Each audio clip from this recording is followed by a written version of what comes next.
কয় মিনিট থাকে? Hello everyone, কি অবস্থা সবার? আসসালামু আলাইকুম এভরিওয়ান, সবাই কি অবস্থা সবার? কেমন আছি আমরা? ডিওবি ইউনিটের দুর্দান্ত সমস্ত আমার ছাত্রছাত্রী বাচ্চা-কাচ্চারা, ছোট ভাইয়া আপুরা, কি অবস্থা সবার? কেমন আছি আমরা? অনেক দিন পরে মানে এত পরিচিত কিছু মুখের সাথে আর কি দেখা সাক্ষাৎ হবে। মুখের সাথে দেখা সাক্ষাৎ হবে না, কিছু নামের সাথে দেখা সাক্ষাৎ হবে। তো কি অবস্থা সবার? আমরা কেমন আছি? আজকে যদিও ২-১ টা নতুন নাম দেখতে পাচ্ছি শুরুতেই। রেদওয়ান ইসলাম, তারপরে হচ্ছে আফ্রিদি আবির। তোমরা কি মাইগ্রেশন করেছো অন্য প্রোগ্রাম থেকে? তোমাদের সম্ভবত বি ইউনিটের ক্লাসে হচ্ছে আগে খেয়াল করি নাই। তো যারা সালাম টাইপ করছো তোমাদের ওয়ালাইকুম আসসালাম, আর যারা টাইপ করে শেষ করতে পারোনি আগেই সালাম দিয়ে দিলাম। অন্য ধর্মাবলম্বী যারা আছো, অন্য ধর্মের মানুষজন, তোমাদেরকে তোমার ধর্ম অনুযায়ী হচ্ছে আদাব, শ্রদ্ধা। তো কি অবস্থা সবার? কেমন আছি? তো আলহামদুলিল্লাহ আমি অনেক ভালো আছি ভাইয়া। আ অনেক ভালো আছি বলতে আর কি যতটুকু ভালো থাকা যায়। অনেক ভালো মানুষ থাকতে পারে না। যতটুকু ভালো থাকা যায় ততটুকু ভালো আছি। হ্যাঁ, এই যে আফ্রিদি নিউ। তো আমরা হচ্ছে গিয়ে আমাদের প্রিপারেশন এর একদম শেষ পর্যায়ে চলে আসছি। একেবারে শেষ পর্যায়ে। আর অল্প কিছুদিন, আর হয়তো ১ মাস। তাই না? ডিউর পরীক্ষার বাকি আর কতদিন? আর অল্প কয়েকটা দিন বাকি। অনলি ১ মাসের মতন। তো খুবই শেষ সময়ে আছি আমরা। এই শেষ সময়ে আমরা শেষের দিকের কিছু টপিকে আছি। আর কয়টা ইংলিশ ক্লাস আছে আমার জানাও নাই, এই মুহূর্তে মনে নাই। তো আজকে আমরা one of the most important topics and hardest topics এইটা নিয়ে আমরা পড়ব।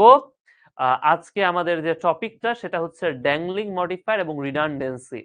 ড্যাংলিং মডিফায়ারটা তোমরা হচ্ছে এইচএসসি তে কিছুটা পড়েছো, আর রিডান্ডেন্সি সেটা তোমরা পড়ো নাই। এটা বাট অ্যাডমিশনে খুবই ইম্পর্টেন্ট একটা টপিক। হ্যাঁ, অ্যাডমিশনে এই টপিকটা খুবই আসে, খুবই চলে। তো আমরা এগুলা পড়বো। পাশাপাশি তোমাদের বইয়ের 13th unit tours and travels, এইটা থেকে যা রিটেন আসতে পারে সেটার সাজেশন আমরা একটু দেখব। সো এই তো এখন পরিচিত নামগুলা, পরিচিত মুখগুলা দেখতে পাচ্ছি, ভালো লাগতেছে। তো ক্লাস তো শুরু করবোই। ক্লাস শুরু করার আগে সবার প্রিপারেশনের অবস্থাটা একটু বলো। সবার প্রিপারেশন কেমন যাচ্ছে এটা একটু বলো। কে কি প্রবলেম ফেস করছো? কি সমস্যা হচ্ছে? কোন সমস্যার কারণে তোমার মনে হতে পারে যে না আমি হয়তো ডিউতে হবে না, হলেও আমার বাজে সিট আসবে। এইরকম মনে হওয়ার কি কারো কোনো কারণ আছে? কারো কি এরকম কিছু মনে হচ্ছে? বা হলে কেন মনে হচ্ছে? এটা একটু কেউ বলো। তো এই ফাঁকে আমি একটা জিনিস চেক করি। হুম, ঠিক আছে। আচ্ছা। সো কারো কি কোনো প্রবলেম হচ্ছে এখন? প্রিপারেশন এর কি অবস্থা সবার? আমরা প্র্যাকটিস কেমন করছি? সো মেমোরাইজিং পার্ট মনেই থাকে না রেদওয়ানের। মেমোরাইজিং পার্ট কোনগুলা? আমাদের সবই তো আমরা বুঝে পড়তেছি ইংলিশে। মেমোরাইজিং পার্ট আছে জিকে, জেনারেল নলেজ, তাই না? রায়হান ভাইয়া পড়ান তোমাদের। এটা হ্যাঁ, মেমোরাইজিং এর অনেক কিছু আছে। ইংলিশে কিন্তু আমরা যা করি আমরা সবই বুঝে পড়ার চেষ্টা করি, এবং বুঝে পড়ার পাশাপাশি আমরা যেটা করি প্রচুর পরিমাণে প্র্যাকটিস করি। দেখো ভাইয়া, আমার ক্ষেত্রে খেয়াল করো যে আমি সমস্ত তোমরা যারা আগে থেকে আমার ক্লাস করো তোমরা জানো যে আমি স্লাইড খুব একটা বেশি দেখি না। আমি যেটা করি, আমি স্লাইড একটা দেওয়া আছে, আমি এখানে প্লাসে চাপ দেই, প্লাসে চাপ দেওয়ার পর নতুন একটা ব্ল্যাঙ্ক স্লাইড খুলি, স্লাইড খোলার পর আমি লেখা শুরু করে দেই। আমি আমার মতো লেখা চালায় যেতে থাকি, লিখতে থাকি। তো ভাইয়া আমার এগুলা কিভাবে মনে আছে? আমি তো না দেখে আসি। আমার কিভাবে মনে আছে? আমি ধরো এই যে আমি যখন প্র্যাকটিস করি, নিচে তো উত্তর দেওয়া থাকে না। আমি কিভাবে বলে দিচ্ছি এইটা উত্তর হবে? হাউ? কারণ হচ্ছে আমার প্রচুর পরিমাণে জিনিসটা প্র্যাকটিস করা হইছে। আমি বুঝেছি ক্লাসে আমি যখন তোমাদের মতো ছিলাম, স্টুডেন্ট ছিলাম, আরেকটু ছোট ক্লাসে ছিলাম, 7-8 এ ছিলাম বা 9 এ ছিলাম, তখন আমি এগুলা সুন্দর মতো বুঝেছি। তোমরাও বুঝছো, ঠিক আছে। আমি যে জিনিসটা করছি, তোমরা যেটা হয়তো করতেছো না সেটা হচ্ছে আমি প্রচুর পরিমাণে প্র্যাকটিস করছি। দেখো ভাইয়া, ভুল আমারও হয়েছে। আ প্রচুর ভুল হইছে। বাট প্র্যাকটিস করতে জিনিসটা এখন এমন হয়ে গেছে যে স্বপ্নের ভিতরেও দেখা যাচ্ছে যে আমি ওই জিনিসই দেখতে পাই। লিটারেলি স্বপ্নের ভিতরেও দেখতে পাচ্ছি, এরকম একটা ঘটনা ঘটে গেছে। অবশ্য আরো কিছু সুবিধা আমি পেয়েছি। আমি নিজে পড়াশোনা যখন করেছি তখন প্র্যাকটিস করছি। আবার তোমাদের যখন প্রত্যেকদিন পড়াচ্ছি, এতে আমার হচ্ছে একটা প্র্যাকটিস হচ্ছে। এটাও ট্রু। বাট আমার এগুলা মনে থাকার মেইন রিজন হচ্ছে প্র্যাকটিস করা। তুমি যদি ভালো করতে চাও তোমার প্রিভিয়াস ইয়ারের কোশ্চেন ব্যাংক ঝালাপালা মুখস্থ করে ফেলতে হবে।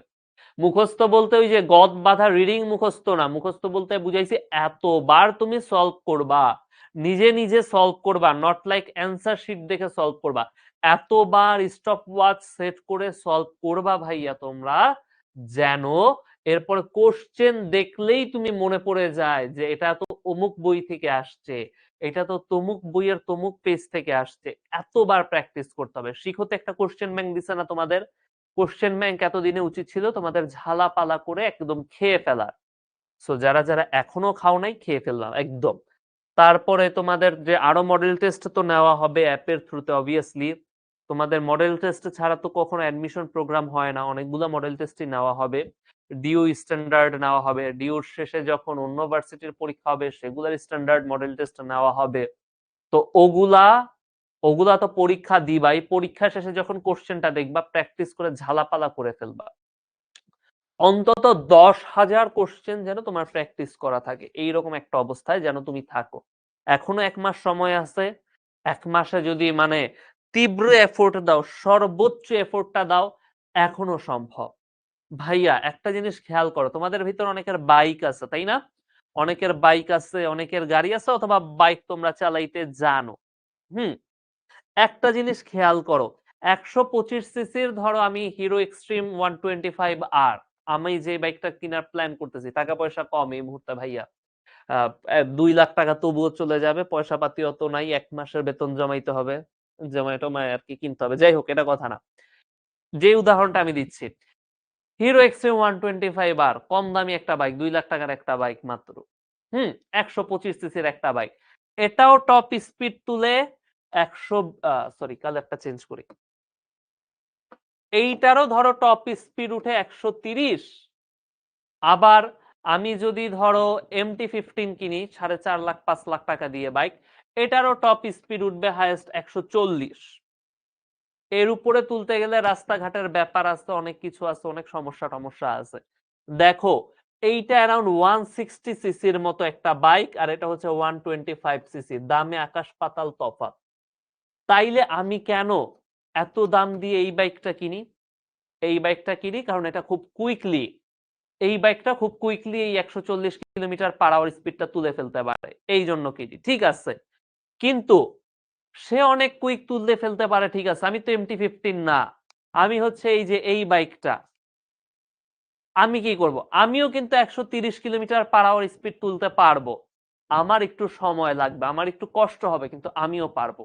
সো তোমরা এখন ওই যে 125 সিসির বাইকের মতো অবস্থায় আছো, তোমাদের একটু অনেক মানে চরম লেভেলে থ্রটল দিতে হবে, চরম লেভেলে স্পিড বাড়াইতে হবে, তাইলে তোমরা ওই স্টেজে পৌঁছাইতে পারবা। তোমরা ওই এখন জাস্ট টান দিলেই 10 সেকেন্ডে উঠে যাবে এই অবস্থায় নাই, তোমাদের 20 সেকেন্ড লাগবে, 30 সেকেন্ড লাগবে, বাট তোমরা পারবা। তো 10,000 প্রশ্ন অন্তত ভর্তি পরীক্ষার আগে যেন প্রত্যেক সাবজেক্টে তোমাদের প্র্যাকটিস করা হয়ে যায়, এটা এনশিওর করবা। তো আসো আমরা আমাদের পড়ায় চলে যাই। আমাদের প্রথম টপিকটা হচ্ছে ড্যাংলিং মডিফায়ার। তো ড্যাংলিং মডিফায়ার জিনিসটা নিয়ে আসো আমরা পড়াশোনা করি। তো তার আগে যারা যারা নতুন আছো বা যারা যারা ভুলে গেছো তাদেরকে আমি আমার পরিচয়টা দিয়ে নেই। আমার নাম রিফাত হাসান চৌধুরী, পড়াশোনা করছি ঢাকা ইউনিভার্সিটির আইবিএ তে। আমার পড়াশোনার শেষ বছরে আছি, ফাইনাল ইয়ারে। আমার কলেজ ছিল হচ্ছে গিয়ে নটরডেম কলেজ, এইচএসসি দিয়েছিলাম 2021 সালে। আর যারা যারা আমার সাথে অ্যাড আছো, আমার মানে কলেজের রোলটাও গতকালকে দেখে রেখে ফেলছো। আহ তো আসো, তোমাদের ইংলিশ মেন্টর হিসেবে কিছুদিন ধরে আছি, আরো কিছুদিন ইনশাল্লাহ থাকবো। আজকে আমরা সবার প্রথমে পড়বো ড্যাংলিং মডিফায়ার। তো ড্যাংলিং মডিফায়ার, মডিফায়ার জিনিসটা কি? সবার আগে আসো এইটা নিয়ে আমরা পড়াশোনা করি। মডিফায়ার, মডিফায়ার জিনিসটা কি? এই মডিফায়ার জিনিসটা হচ্ছে, তুমি যদি মডিফায়ার এইটাকে যদি শব্দটাকে তুমি যদি ভাগ করো তাহলে তুমি একটাই শব্দ পাবা, একটাই মহান শব্দ পাবা, সেটা হচ্ছে মডিফাই। মডিফায়ার শব্দটা কোথা থেকে আসছে? মডিফাই থেকে আসছে। মডিফাই করা মানে কি? মডিফাই করা কথাটার মানে কি? মডিফাই কথাটার মানে হচ্ছে গিয়ে বিশ্লেষণ করা বাংলায়, তাই না? বাট ইংরেজি ভাষায় আমার মডিফায়ার কি এই কাজ করে? উত্তরটা হচ্ছে তা না। সো এখন একটু মনোযোগ দিয়ে শোনো। আমরা কোনো শব্দ সম্পর্কে বা সেন্টেন্সের কোনো অংশ সম্পর্কে যখন অতিরিক্ত তথ্য দিতে চাই, যখন সেন্টেন্সের কোনো কিছু নিয়ে অতিরিক্ত তথ্য দিতে চাই, কোনো ওয়ার্ড নিয়ে বা সেন্টেন্সের কোনো পার্ট নিয়ে, ওই অতিরিক্ত তথ্য দেওয়াটাকে আমরা বলি কি মডিফাই করা। আর যে আমাদের এই অতিরিক্ত তথ্যগুলা দেয় সেটা হচ্ছে কি, সে হচ্ছে মডিফায়ার। এখন খেয়াল করো, তোমরা ছোটবেলায় পড়ছো, ছোটবেলায় তোমরা একটা জিনিস পড়েছো, কি পড়েছো ভাইয়া? ছোটবেলায় তোমরা পড়েছো যে দুইটা মাত্র পার্টস অফ স্পিচ আছে যারা এই দায়িত্বটা বেশি পালন করে। কারা কারা? কারা কারা এই দুইটা পার্টস অফ স্পিচ? এক নাম্বার হচ্ছে আমার অ্যাডজেক্টিভ,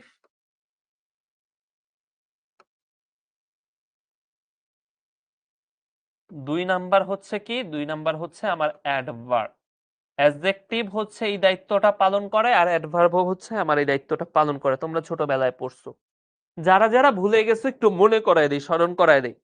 নাউন বা প্রোনাউন সম্পর্কে যে অতিরিক্ত তথ্য দেয় সে হচ্ছে কি, সে হচ্ছে অ্যাডজেক্টিভ।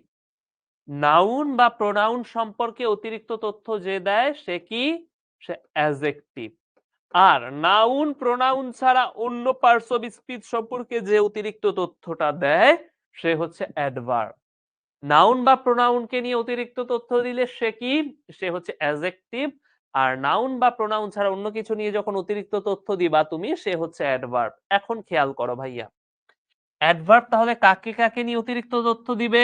সে অন্য অ্যাডজেক্টিভকে নিয়ে অতিরিক্ত তথ্য দিবে। তোমরা কি আমার হাতের লেখা বুঝতেছো? সে অ্যাডভার্বকে নিয়ে সে অতিরিক্ত তথ্য দিবে, সে ভার্বকে নিয়ে অতিরিক্ত তথ্য দিবে। অনেক সময় সে সেন্টেন্সকে নিয়েই অতিরিক্ত তথ্য দিবে, একটা হোল সেন্টেন্সকে নিয়েই সে অতিরিক্ত তথ্য দিবে। তোমরা কি আমার কথা বুঝতেছো? এই পর্যন্ত ক্লিয়ার, নাকি কোনো কিছু এক্সপ্লেইন করতে হবে?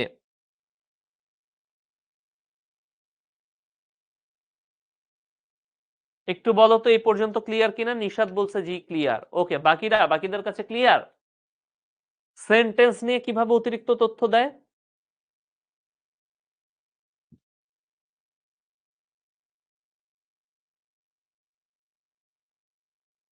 আচ্ছা, তোমরা যদিও বলছো ক্লিয়ার, তারপর আমি পরের উদাহরণটা, এই যে সেন্টেন্স নিয়ে অতিরিক্ত তথ্য, এইটার একটা উদাহরণ আমি তোমাদেরকে দিয়ে দিব।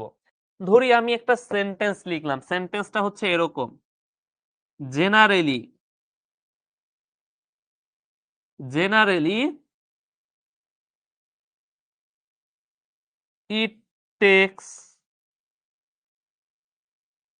2 years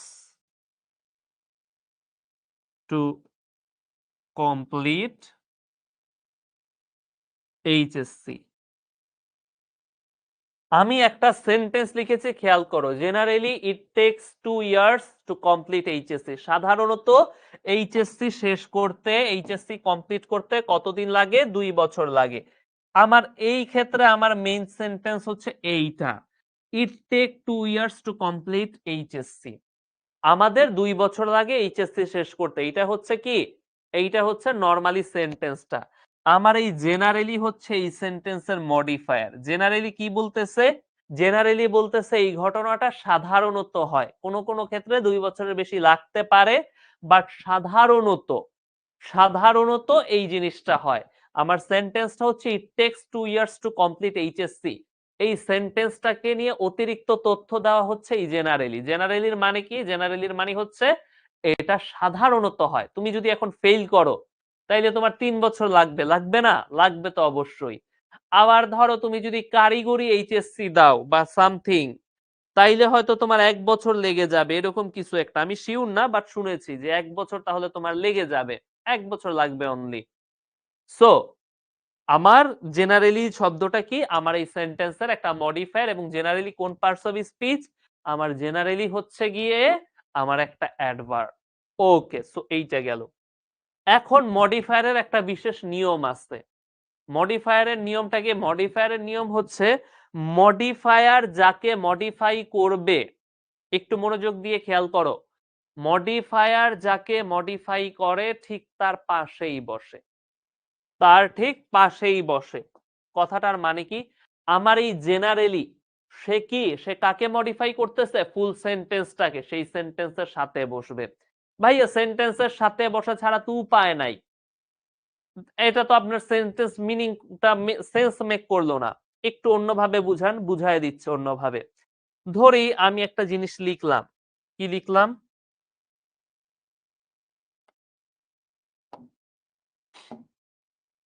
ধরি আমি একটা উদাহরণ লিখি। উদাহরণটা কি হতে পারে? উদাহরণটা হচ্ছে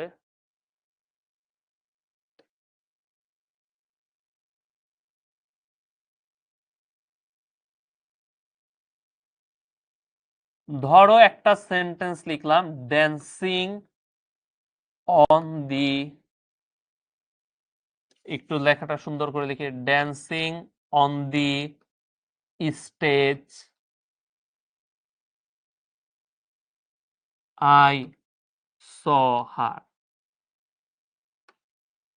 একটা সেন্টেন্স আমি লিখলাম, dancing on the stage I saw her. এই সেন্টেন্সটা নিয়ে পরে কথা বলবো। আগে অনেক সহজ একটা সেন্টেন্স আমি লিখবো, তারপরে এই সেন্টেন্সটা নিয়ে কথা বলবো। সহজ সেন্টেন্সটা কি? সহজ সেন্টেন্সটা হচ্ছে I love red pen. I love red pens. আমি লাল কালারের কলমগুলাকে পছন্দ করি, ভালোবাসি। একটা সেন্টেন্স লিখলাম, আই লাভ রেড পেন্স। সেন্টেন্সটা দিয়ে কি বলতেছে? যে বলতেছে যে আমি লাল কালারের কলমগুলাকে পছন্দ করি। এই যে রেড শব্দটা, এই রেড শব্দটা কি ভাইয়া? রেড শব্দটা হচ্ছে একটা অ্যাডজেক্টিভ এবং সে এই ক্ষেত্রে একটা মডিফায়ার। সে কার মডিফাই করতেছে? সে এই পেনকে সে মডিফাই করতেছে। আমি কলম ভালোবাসি। কেমন কলম ভালোবাসি? যেই কলমগুলো লাল কালারের। আমি লাল রং করা কলমগুলাকে ভালোবাসি। আমার এই পেন সম্পর্কে অতিরিক্ত তথ্য দিচ্ছে আমার এই রেড শব্দটা। আমার পেনের একটা অবস্থা বুঝাচ্ছে, পেনের কালারটা বুঝাচ্ছে, একটা গুণ বুঝাইতেছে, তাই না? আমার এই রেড সে কাকে মডিফাই করতেছে? পেনকে মডিফাই করতেছে। পেন যেহেতু একটা নাউন, তাই আমার এই রেড হচ্ছে কি? একটা অ্যাডজেক্টিভ। অ্যাডজেক্টিভের কাজ কি? অ্যাডজেক্টিভের কাজ হচ্ছে নাউন বা প্রোনাউনকে মডিফাই করা।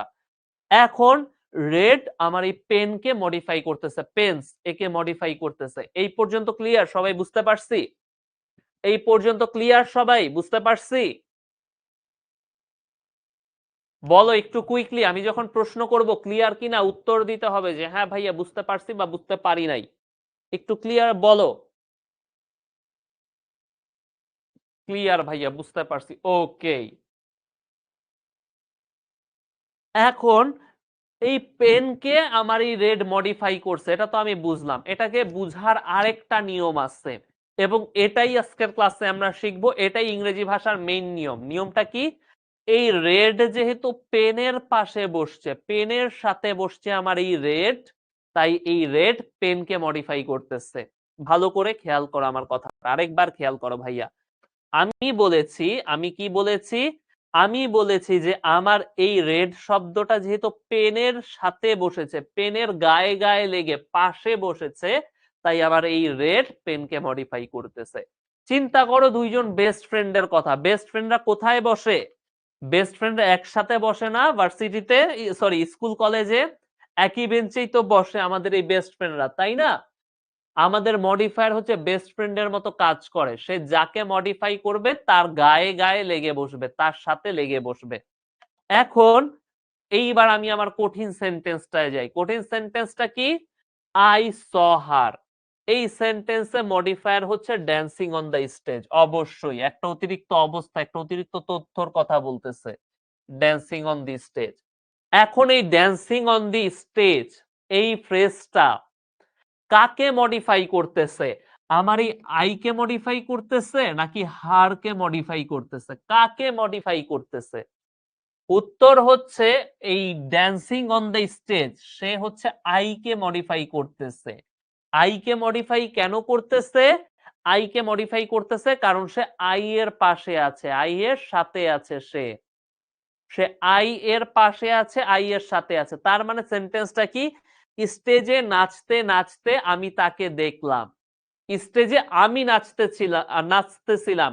I was dancing, I was the one who was dancing, and then I saw her. আমি কিভাবে শিওর হইলাম I was the one who was dancing?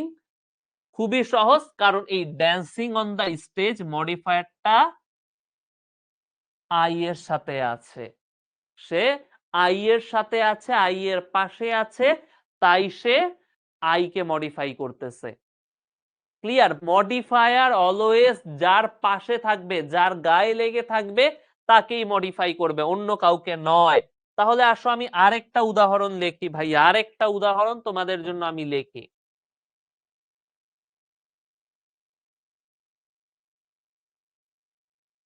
Same type of উদাহরণ, dancing on the stage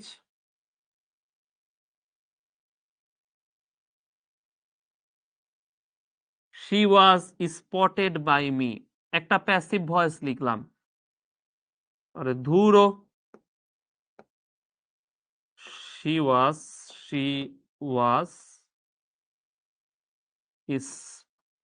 spotted by me। আরেকটা আমি sentence লিখলাম, dancing on the stage she was spotted by me.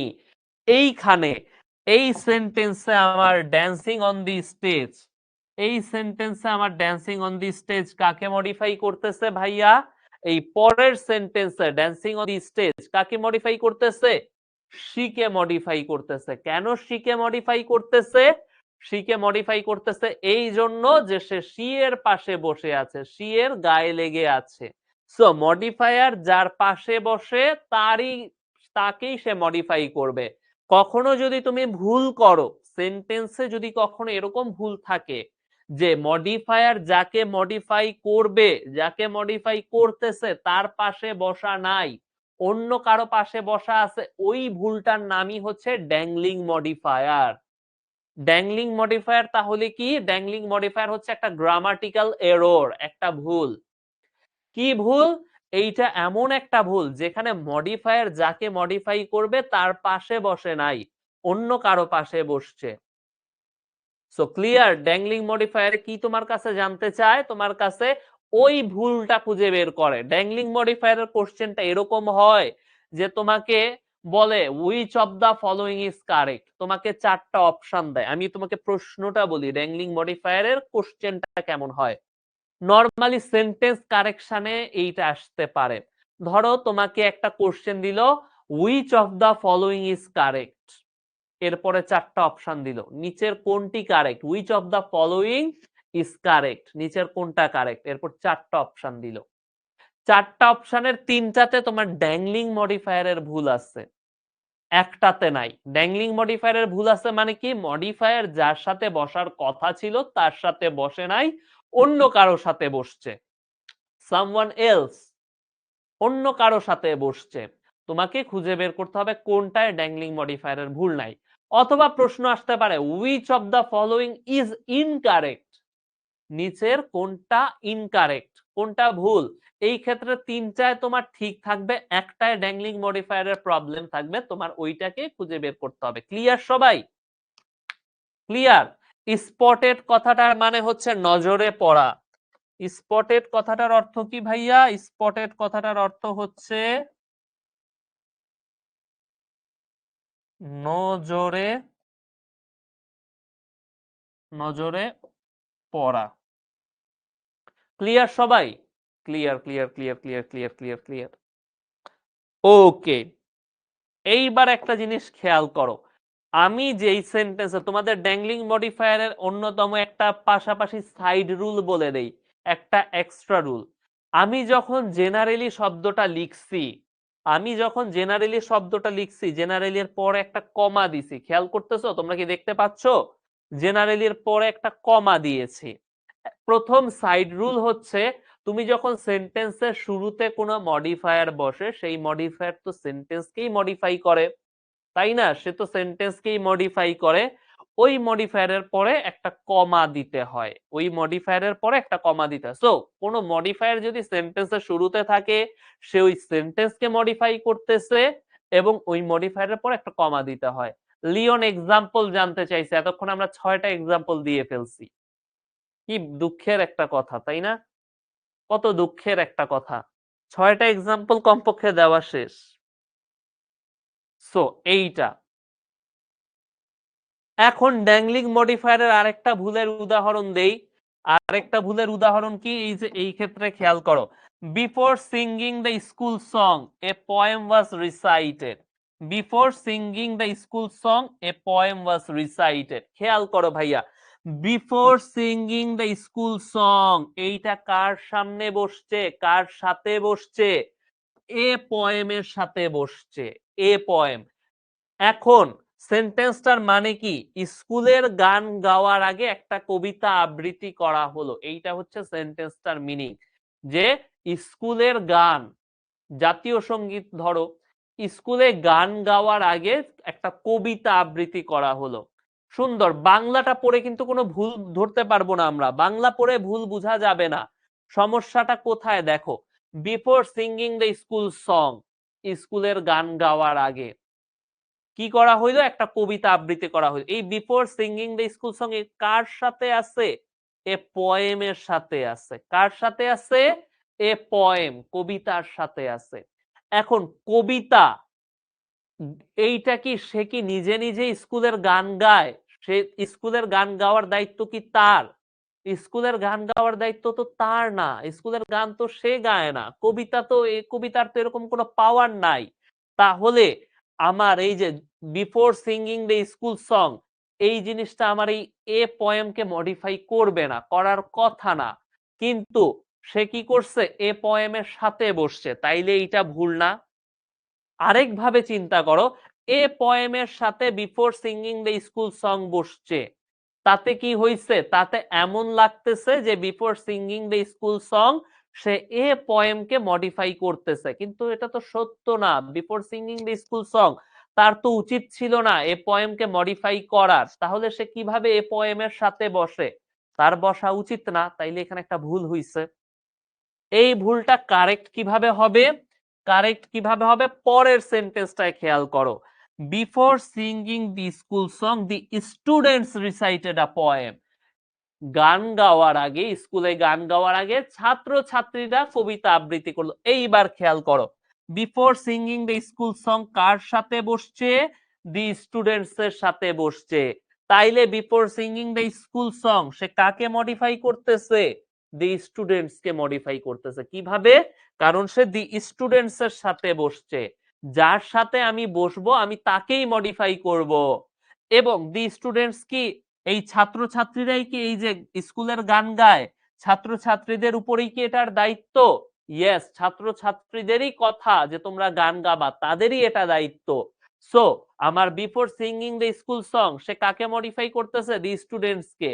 এবং সে right ভাবেই করতেছে, কারণ এই ঘটনাটা, এই কাজটা, স্কুলের গান গাইতে হবে, গান গাওয়া নেসেসারি, এই ব্যাপারটা তো স্টুডেন্টদেরই দায়িত্ব, যার দায়িত্ব তাকেই মডিফাই করছে। সো পরেরটা কারেক্ট, আগেরটা ভুল। ক্লিয়ার সবাই? আমার কথা ক্লিয়ার 100%?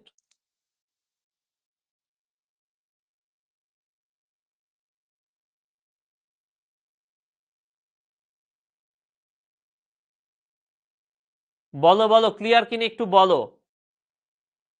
ক্লিয়ার। সো শামিমার ক্লিয়ার, জাহেরার ক্লিয়ার। যে 16 জন আছো তোমরা প্রত্যেকে একটু লেখো ক্লিয়ার কিনা ভাইয়া। কি ব্যাপার, এদিকে কি হচ্ছে? যে 16 জন আছো প্রত্যেকে লেখো ক্লিয়ার কিনা। ওকে, লিওনের কাছেও ক্লিয়ার। আচ্ছা, তো আসো এইবার পরের উদাহরণটায় আরেকটা উদাহরণ দেখি। Walking along the beach the ship was spotted by the man. Walking along the beach, beach দিয়ে হেঁটে যেতে যেতে জাহাজটাকে লোকগুলা নজরে আনলো। যিনি, সেন্টেন্সটার মানে হচ্ছে এইটা, বিচ দিয়ে, সমুদ্র সৈকত দিয়ে হেঁটে যেতে যেতে জাহাজটাকে লোকেরা নজরে পড়লো, লোকেরা নজরে দেখলো। বাংলা শুনে সবকিছু ঠিকঠাকই লাগতেছে, বাংলায় কোনো ভুল নেই, আছে বাংলাতে কিন্তু কোনো ভুল নাই। কিন্তু ভুলটা কোথায়? ওয়াকিং অ্যালং দা বিচ, সে কার সাথে বসছে? সে দি শিপের সাথে বসছে। ওয়াকিং অ্যালং দা বিচ কার সাথে বসছে? দি শিপের সাথে বসছে। দা শিপের সাথে বসার মানে কি? মানে হচ্ছে তাইলে ওয়াকিং অ্যালং দা বিচ সে কাকে মডিফাই করতেছে? দা শিপকে। কাকে মডিফাই করতেছে? দি শিপকে। কিন্তু শিপ কি আসলে বিচের উপর দিয়ে হেঁটে যাচ্ছিল? যাচ্ছিল না তো। শিপ কি আমার বিচের উপর দিয়ে হেঁটে যাচ্ছিল? যাচ্ছিল না তো, যাচ্ছিল এই মানুষরা। তাহলে তো আমার ওয়াকিং অ্যালং দা বিচ, এই যে দি শিপকে মডিফাই করতেছে, জিনিসটা তো ভুল, জিনিসটা তো কারেক্ট না, তাই না? কারেক্ট কি হবে? Walking along the beach the man spotted the ship. হেঁটে যেতে যেতে, বিচের উপর দিয়ে হেঁটে যেতে যেতে মানুষগুলা জাহাজটাকে দেখলো। এইখানে দেখো ওয়াকিং অ্যালং দা বিচ কার সাথে বসছে? দি ম্যানের সাথে বসছে। তার মানে কি? সে দি ম্যানকে সে মডিফাই করতেছে। এবং এই দি ম্যান তারাই কি বিচের উপর দিয়ে হেঁটে যাচ্ছিল? ইয়েস, তারাই হেঁটে যাচ্ছিল। তাইলে মডিফাই করাটা কারেক্ট মডিফাই করা। ক্লিয়ার সবাই? জিনিসটা ক্লিয়ার এখন? ওকে। আর কেউ ঘোড়ার ডিম মাথার ভিতরে আমি যেই কথা বলবো না সেই কথা চিন্তা করবে না। কারো চিন্তা আসবে না যে ভাইয়া তাইলে বোধহয় প্যাসিভ সেন্টেন্সে এইরকম ভুল হয়, অ্যাক্টিভ সেন্টেন্সে এইরকম ভুল হয় না, অমুক সেন্টেন্সে এই ভুল হয়, তমুক সেন্টেন্সে এই ভুল হয় না। এগুলা চিন্তা ভাবনা করবা না। আমি যেটা বলবো সেটাই, 2 লাইন কেউ বেশি বুঝার চেষ্টা কইরো না। 2 লাইন বেশি বুঝতে সমস্যা। যেমন তোমাদের একজন অলরেডি আবার একটু আগেই আমি বললাম dancing on the stage she was spotted by me, এইটা কারেক্ট। কেন? কিভাবে কারেক্ট? এই সেন্টেন্সের মানে কি? এই সেন্টেন্সের মানে, এই সেন্টেন্সের মানে হচ্ছে ড্যান্সিং অন দ্য স্টেজ। কে স্টেজে নাচতেছিল? এই শি স্টেজে নাচতেছিল। এই সেন্টেন্সটা কারেক্ট কিভাবে? আমি কল্পনা করব যে dancing on the stage she was spotted by me, এই মেয়েটার স্টেজের উপর নাচতেছিল, আমি মেয়েটাকে নজরে আনলাম। এই সেন্টেন্সের মানে হচ্ছে আমি স্টেজে নাচতেছিলাম। এই যে এই প্রথম সেন্টেন্সের মানে হচ্ছে আমি স্টেজে নাচতেছিলাম, আমি তখন তাকে দেখলাম। এইটা কি পসিবল? এইটা পসিবল। আবার এই দ্বিতীয় sentence dancing on the stage she was spotted by me, এই সেন্টেন্সের মিনিং হচ্ছে এই শি মেয়েটা স্টেজে নাচতেছিল, এমন অবস্থায় আমি তাকে দেখলাম। এইটাও কি কারেক্ট হইতে পারে? পারে। একটা মেয়ে কি স্টেজের উপর নাচতে পারে না? পারে।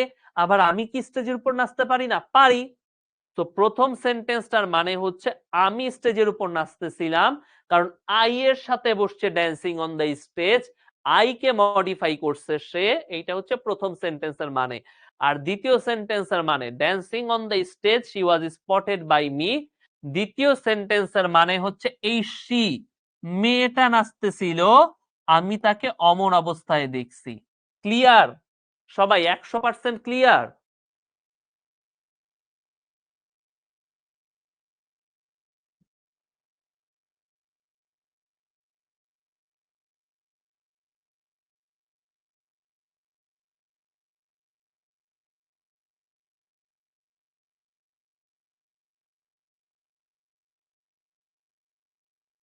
জি ক্লিয়ার।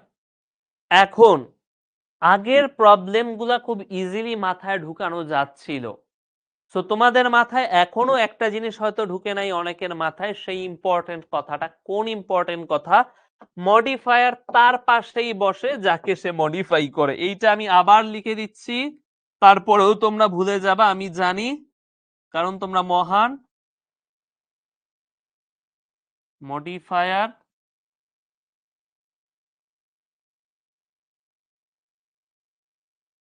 যাকে মডিফাই করে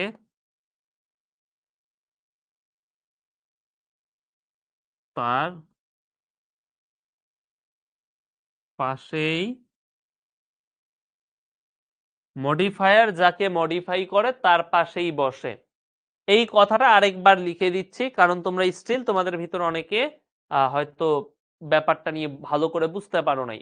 এই সেন্টেন্সটা দেখো, the man was tall who stole my bag, ওই লোকটা লম্বা ছিল যে আমার ব্যাগ চুরি করেছে। সুন্দর একটা সেন্টেন্স বাংলায়, কোনো প্রবলেম নাই তাই না?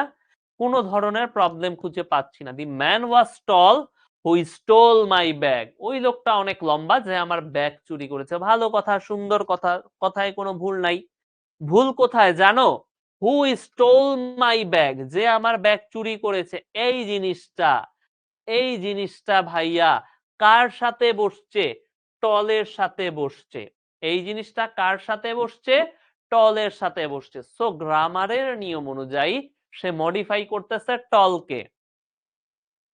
সে মডিফাই করতেছে কাকে? টলকে। কিন্তু আসলে সে কি টলকে মডিফাই করতেছে? টল নিয়ে অতিরিক্ত তথ্য দিচ্ছে না। সে মডিফাই করতেছে দি ম্যানকে নিয়ে। সে ম্যানকে নিয়ে অতিরিক্ত তথ্য দিচ্ছে। সে বলতেছে এই সেই মানুষটা যে আমার ব্যাগ চুরি করেছে। সে মানুষটাকে লক্ষ্য করতে বলতেছে, লম্বাকে না। ও যেই ওই মানুষটা যে আমার ব্যাগ চুরি করেছে সে লম্বা। সেন্টেন্সটা হচ্ছে এইরকম, ওই মানুষটা যে আমার ব্যাগ চুরি করেছে সে লম্বা। মানুষটা আমার ব্যাগ চুরি করেছে, আমি মডিফাই করতেছি মানুষটাকে। হু স্টোল মাই ব্যাগ, এইটা আসলে কাকে নিয়ে তথ্য? দি ম্যানকে নিয়ে তথ্য। কিন্তু সে বসছে কার পাশে? সে বসছে দি টলের পাশে। তার মানে গ্রামারের নিয়ম অনুযায়ী সে দি টলকে মডিফাই করতেছে, বাট এইটা তো সত্য না। সে মডিফাই করতেছে দি ম্যানকে। তাহলে সেন্টেন্সটা কারেক্ট ভাবে লিখলে কিভাবে লিখতাম? The man who stole my bag was tall. The man who stole my bag, এই যে দেখো হু স্টোল মাই ব্যাগ, এইটা এখন কার সাথে বসছে? কার গায়ে লেগে বসছে? দি ম্যানের গায়ে লেগে বসছে, দি ম্যানের সাথে বসছে। তাহলে এইবার সে কারেক্ট, সে দি ম্যানকে সে মডিফাই করতেছে, সে দি ম্যানের সাথে বসছে। ক্লিয়ার সবাই? অলওয়েজ মাথায় রাখবা, মডিফায়ার যাকে মডিফাই করবে, যেই শব্দটাকে মডিফাই করবে তার সাথেই বসবে, তার থেকে দূরে বসবে না, তার গায়ে লেগে বসবে। সে যেই শব্দের পাশে বসতেছে সেই শব্দকেই সে মডিফাই করতেছে। ওকে, আচ্ছা। এই যে তারপরে হচ্ছে গিয়ে the written test only has to parts. এই সেন্টেন্সটা খেয়াল করো, the written test only has to parts. এই সেন্টেন্সটা অনলি কার সাথে বসছে? অনলি বসছে দি রিটেন টেস্টের পাশে। কার সাথে বসছে? দি রিটেন টেস্টের পাশে। তার মানে সে কাকে মডিফাই করতেছে? দি রিটেন টেস্টকে মডিফাই করতেছে। তাইলে এই সেন্টেন্সের মিনিংটা কি দাঁড়ায় জানো তোমরা? এই সেন্টেন্সের মিনিংটা হচ্ছে কেবলমাত্র রিটেন টেস্টে দুইটা পার্ট থাকে, আর অন্য কোনো টেস্টে দুইটা পার্ট থাকে না। সেন্টেন্সটার মিনিং কেমন দাঁড়ায়? সেন্টেন্সটার মিনিং অ্যাকচুয়ালি দাঁড়াবে যে কেবলমাত্র রিটেন টেস্টেই দুইটা পার্ট থাকে, আর অন্য কোনো টেস্টে থাকে না। কিন্তু তুমি বুঝাইতে চাইছো কি? বুঝাইতে চাইছো রিটেন টেস্টে কেবলমাত্র দুইটা পার্ট থাকে। ভালো করে একটু খেয়াল করো। আমি বুঝাতে চাচ্ছি রিটেন টেস্টে কেবলমাত্র দুইটা পার্ট থাকে।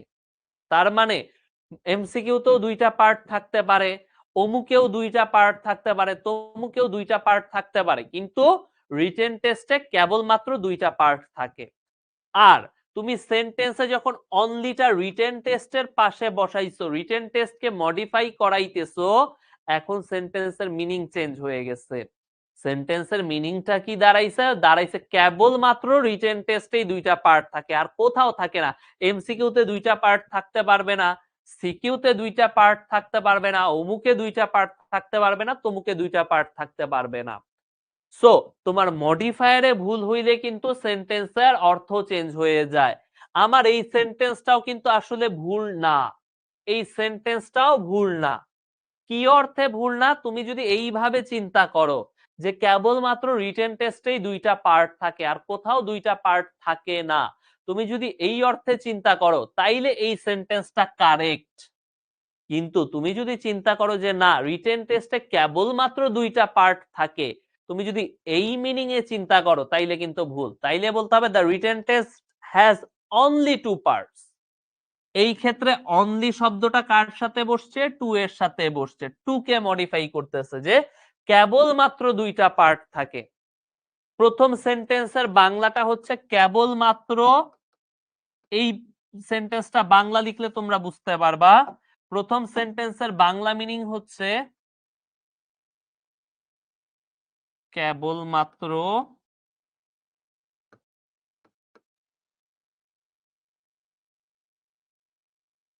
রিটেন টেস্টে দুইটি অংশ থাকে। প্রথম সেন্টেন্সের মিনিং হচ্ছে কেবলমাত্র রিটেন টেস্টে দুইটি অংশ থাকে। আর সেকেন্ড সেন্টেন্সের অর্থ কি? সেকেন্ড সেন্টেন্সের অর্থ হচ্ছে রিটেন টেস্টে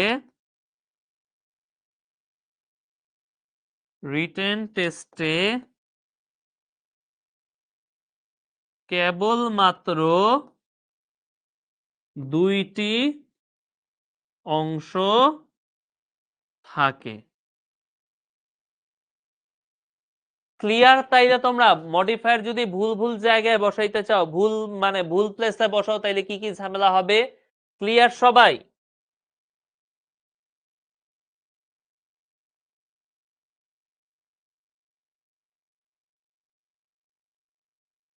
ক্লিয়ার সবাই? বলো। জি clear clear clear clear, okay clear. আজকে ক্লাসের টাইম দেখি যাচ্ছেই না।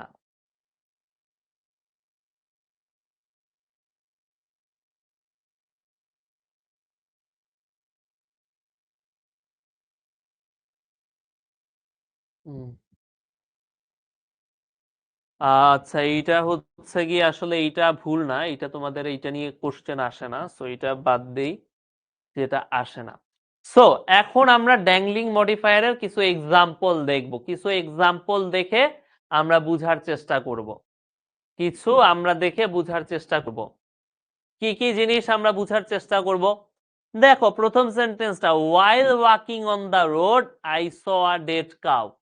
রাস্তায় হাঁটতে হাঁটতে আমি একটা মরা গরু দেখলাম। এখানে while walking on the road কার পাশে বসছে? I এর পাশে বসছে, তার মানে সে কাকে মডিফাই করতেছে? I কে। রাস্তা দিয়ে কে হেঁটে যাচ্ছিল? I, আমি। দ্বিতীয় সেন্টেন্সে দেখো, after jumping out of a boat, নৌকা থেকে ঝাঁপ দিয়ে হি ওয়াজ বিটেন বাই আ শার্ক, সে কি করলো? সে হাঙ্গরের কামড় খাইলো। After jumping of the boat car পাশে বসছে? হি এর পাশে বসছে, তাইলে কাকে মডিফাই করতেছে? হি কে। তাহলে নদীতে থেকে সরি নৌকা থেকে লাফ দিল কে? নৌকা থেকে লাফ দিল হচ্ছে কি?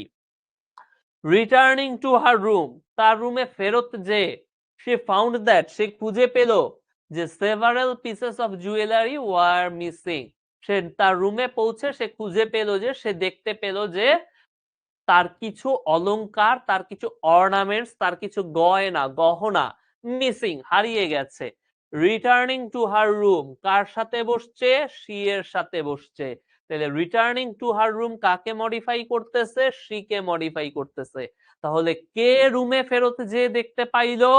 শি, এই মেয়েটা রুমে ফেরত যে সে দেখতে পাইলো। সো ক্লিয়ার সবাই তোমরা এখন পর্যন্ত? নাকি কারো কোনো প্রশ্ন আছে? একটু বলো তো কারো কোনো প্রশ্ন আছে কিনা। কারো কোনো প্রশ্ন থাকলে জানাও, কুইকলি কুইকলি কুইকলি জানাও। আজকে একটু দেখি তো ক্লাসের স্টুডেন্ট লিস্টটা, কিছু মানে আমি কিছু ফেমাস স্টুডেন্টকে দেখতে পাচ্ছি না আজকের ক্লাসে, আমার একটু জিনিসটা খারাপ লাগছে কিছু ফেমাস স্টুডেন্টকে।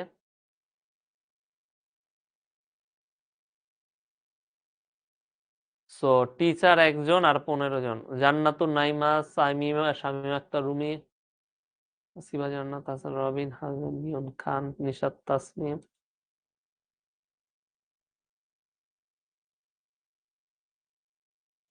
আজকের ক্লাসে অনেক নতুন স্টুডেন্ট, প্রচুর পরিমাণে নতুন স্টুডেন্ট। সো এবং পুরানো অনেক স্টুডেন্টকে আজকের ক্লাসে দেখতে পাচ্ছি না, জিনিসটা একটু খারাপই লাগতেছে, জিনিসটা একটু খারাপই লাগতেছে যে পুরানো স্টুডেন্ট কোথায় গেল। তোমাদের ভিতরে একজন জানতে চাইছে যে আইবি এর বিপক্ষে কেমন কোশ্চেন আসবে, আইবি দিতে চাই। দিও না, শুধু শুধু প্র্যাকটিস কইরো না। সিম্পল কথা, আমি জাস্ট হোপ বেচবো না বা ইয়া করব না, তোমার সামনে সুগার কোট করব না। কোনো কথা সুগার কোট করা কি তার মানে জানো তোমরা? সুগার কোটিং কাকে বলে?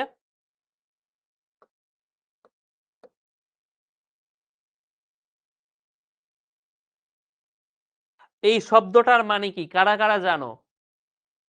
সুগার কোটিং কথাটার মানে জানো কারা কারা? সেন্টেন্সটার মিনিং কি সুগার কোটিং?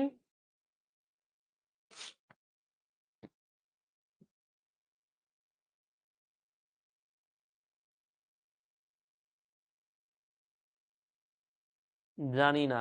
কানিজ ফাতেমা জানে না। কেউ কি জানো? এখানে কেউ আছো? সুগার কোটিং শব্দটার মানে জানি আমরা, এরকম কেউ আছি? আমি একটু এই ফাঁকে দেখি আমার টোটাল স্লাইড কয়টা। ও, অনেকগুলা পোলও আছে। ইয়েস, তোমরা পোল দেখতে চাচ্ছিল লিওন।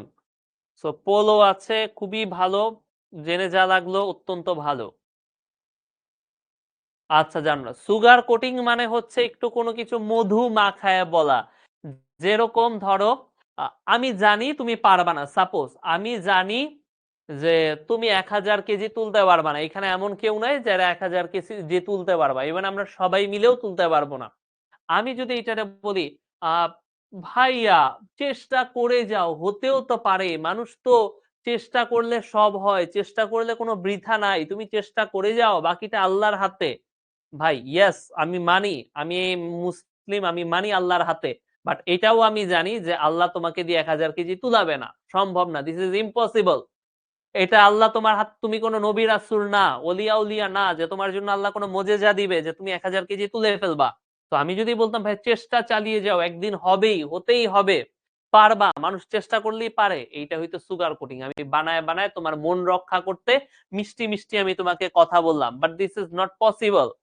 সেম ঘটনা ওইটাই, যে প্রথম কথা হচ্ছে আইবি এর জন্য you have to be extremely good at English, not just good, extremely good at English. Undoubtedly too good, কারণ বাংলাদেশের toughest English exam. Also you have to be academically too good. এখানে যারা আছে, মোস্ট অফ দেম না, all of them is academically too good. অনেকেই হচ্ছে বুয়েট ছেড়ে আসছে, অনেকেই মেডিকেল ছেড়ে আসছে। আমাদের ব্যাচে সি ইউনিটের ফার্স্ট বয় পড়ে সারোয়ার খান, হোসেন খান প্রবলি ওর ফুল নেম, সারোয়ার ডাকি আমরা।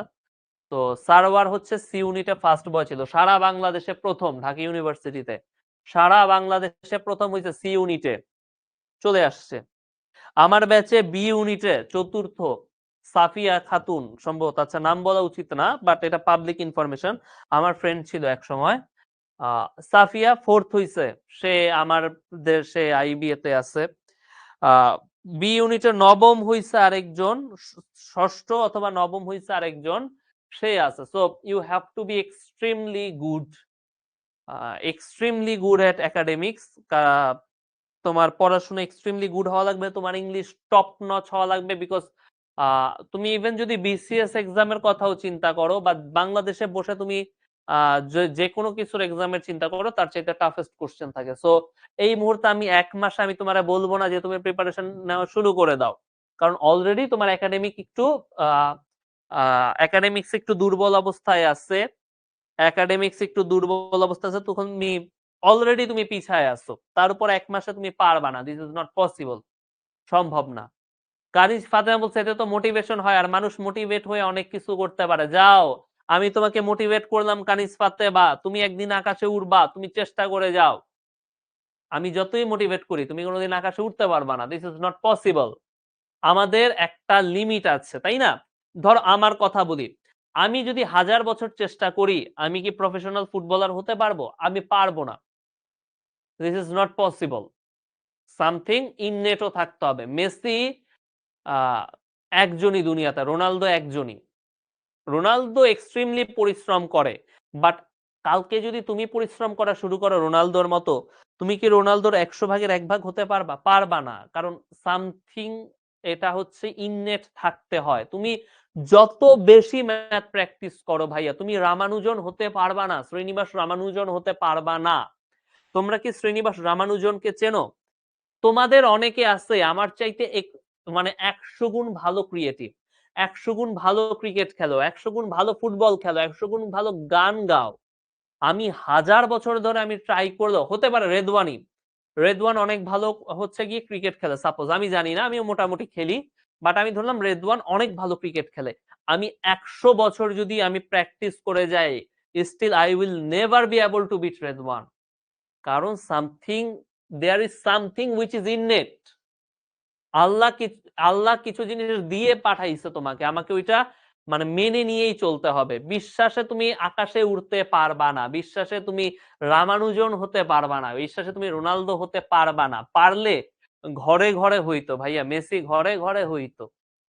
কারণ এমন না মেসিকে কোনো আলাদা সেরাম দেওয়া হয় নাই, মেসি অন্যদের চাইতে বেশি পরিশ্রম করে এই জন্য মেসি না, মেসি অনেক পরিশ্রম করে, but there is always someone who does more hard work than him, always. Ronaldo একদম ওয়ার্কাহোলিক, ইম্পসিবল লেভেলের ওয়ার্ক করে, still there is someone who does মোর।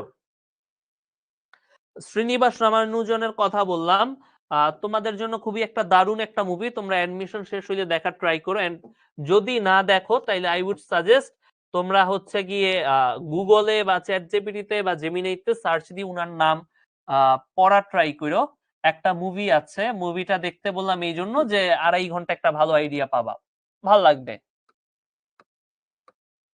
মুভিটার নাম হচ্ছে the man who knew infinity.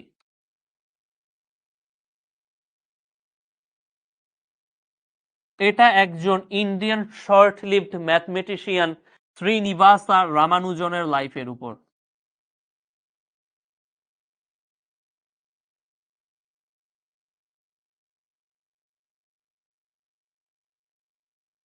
নামের বানানটা একটু ভুল হতে পারে, শ্রীনিবাসা রামানুজন, ওনার নাম তোমরা জানো কিনা জানি না।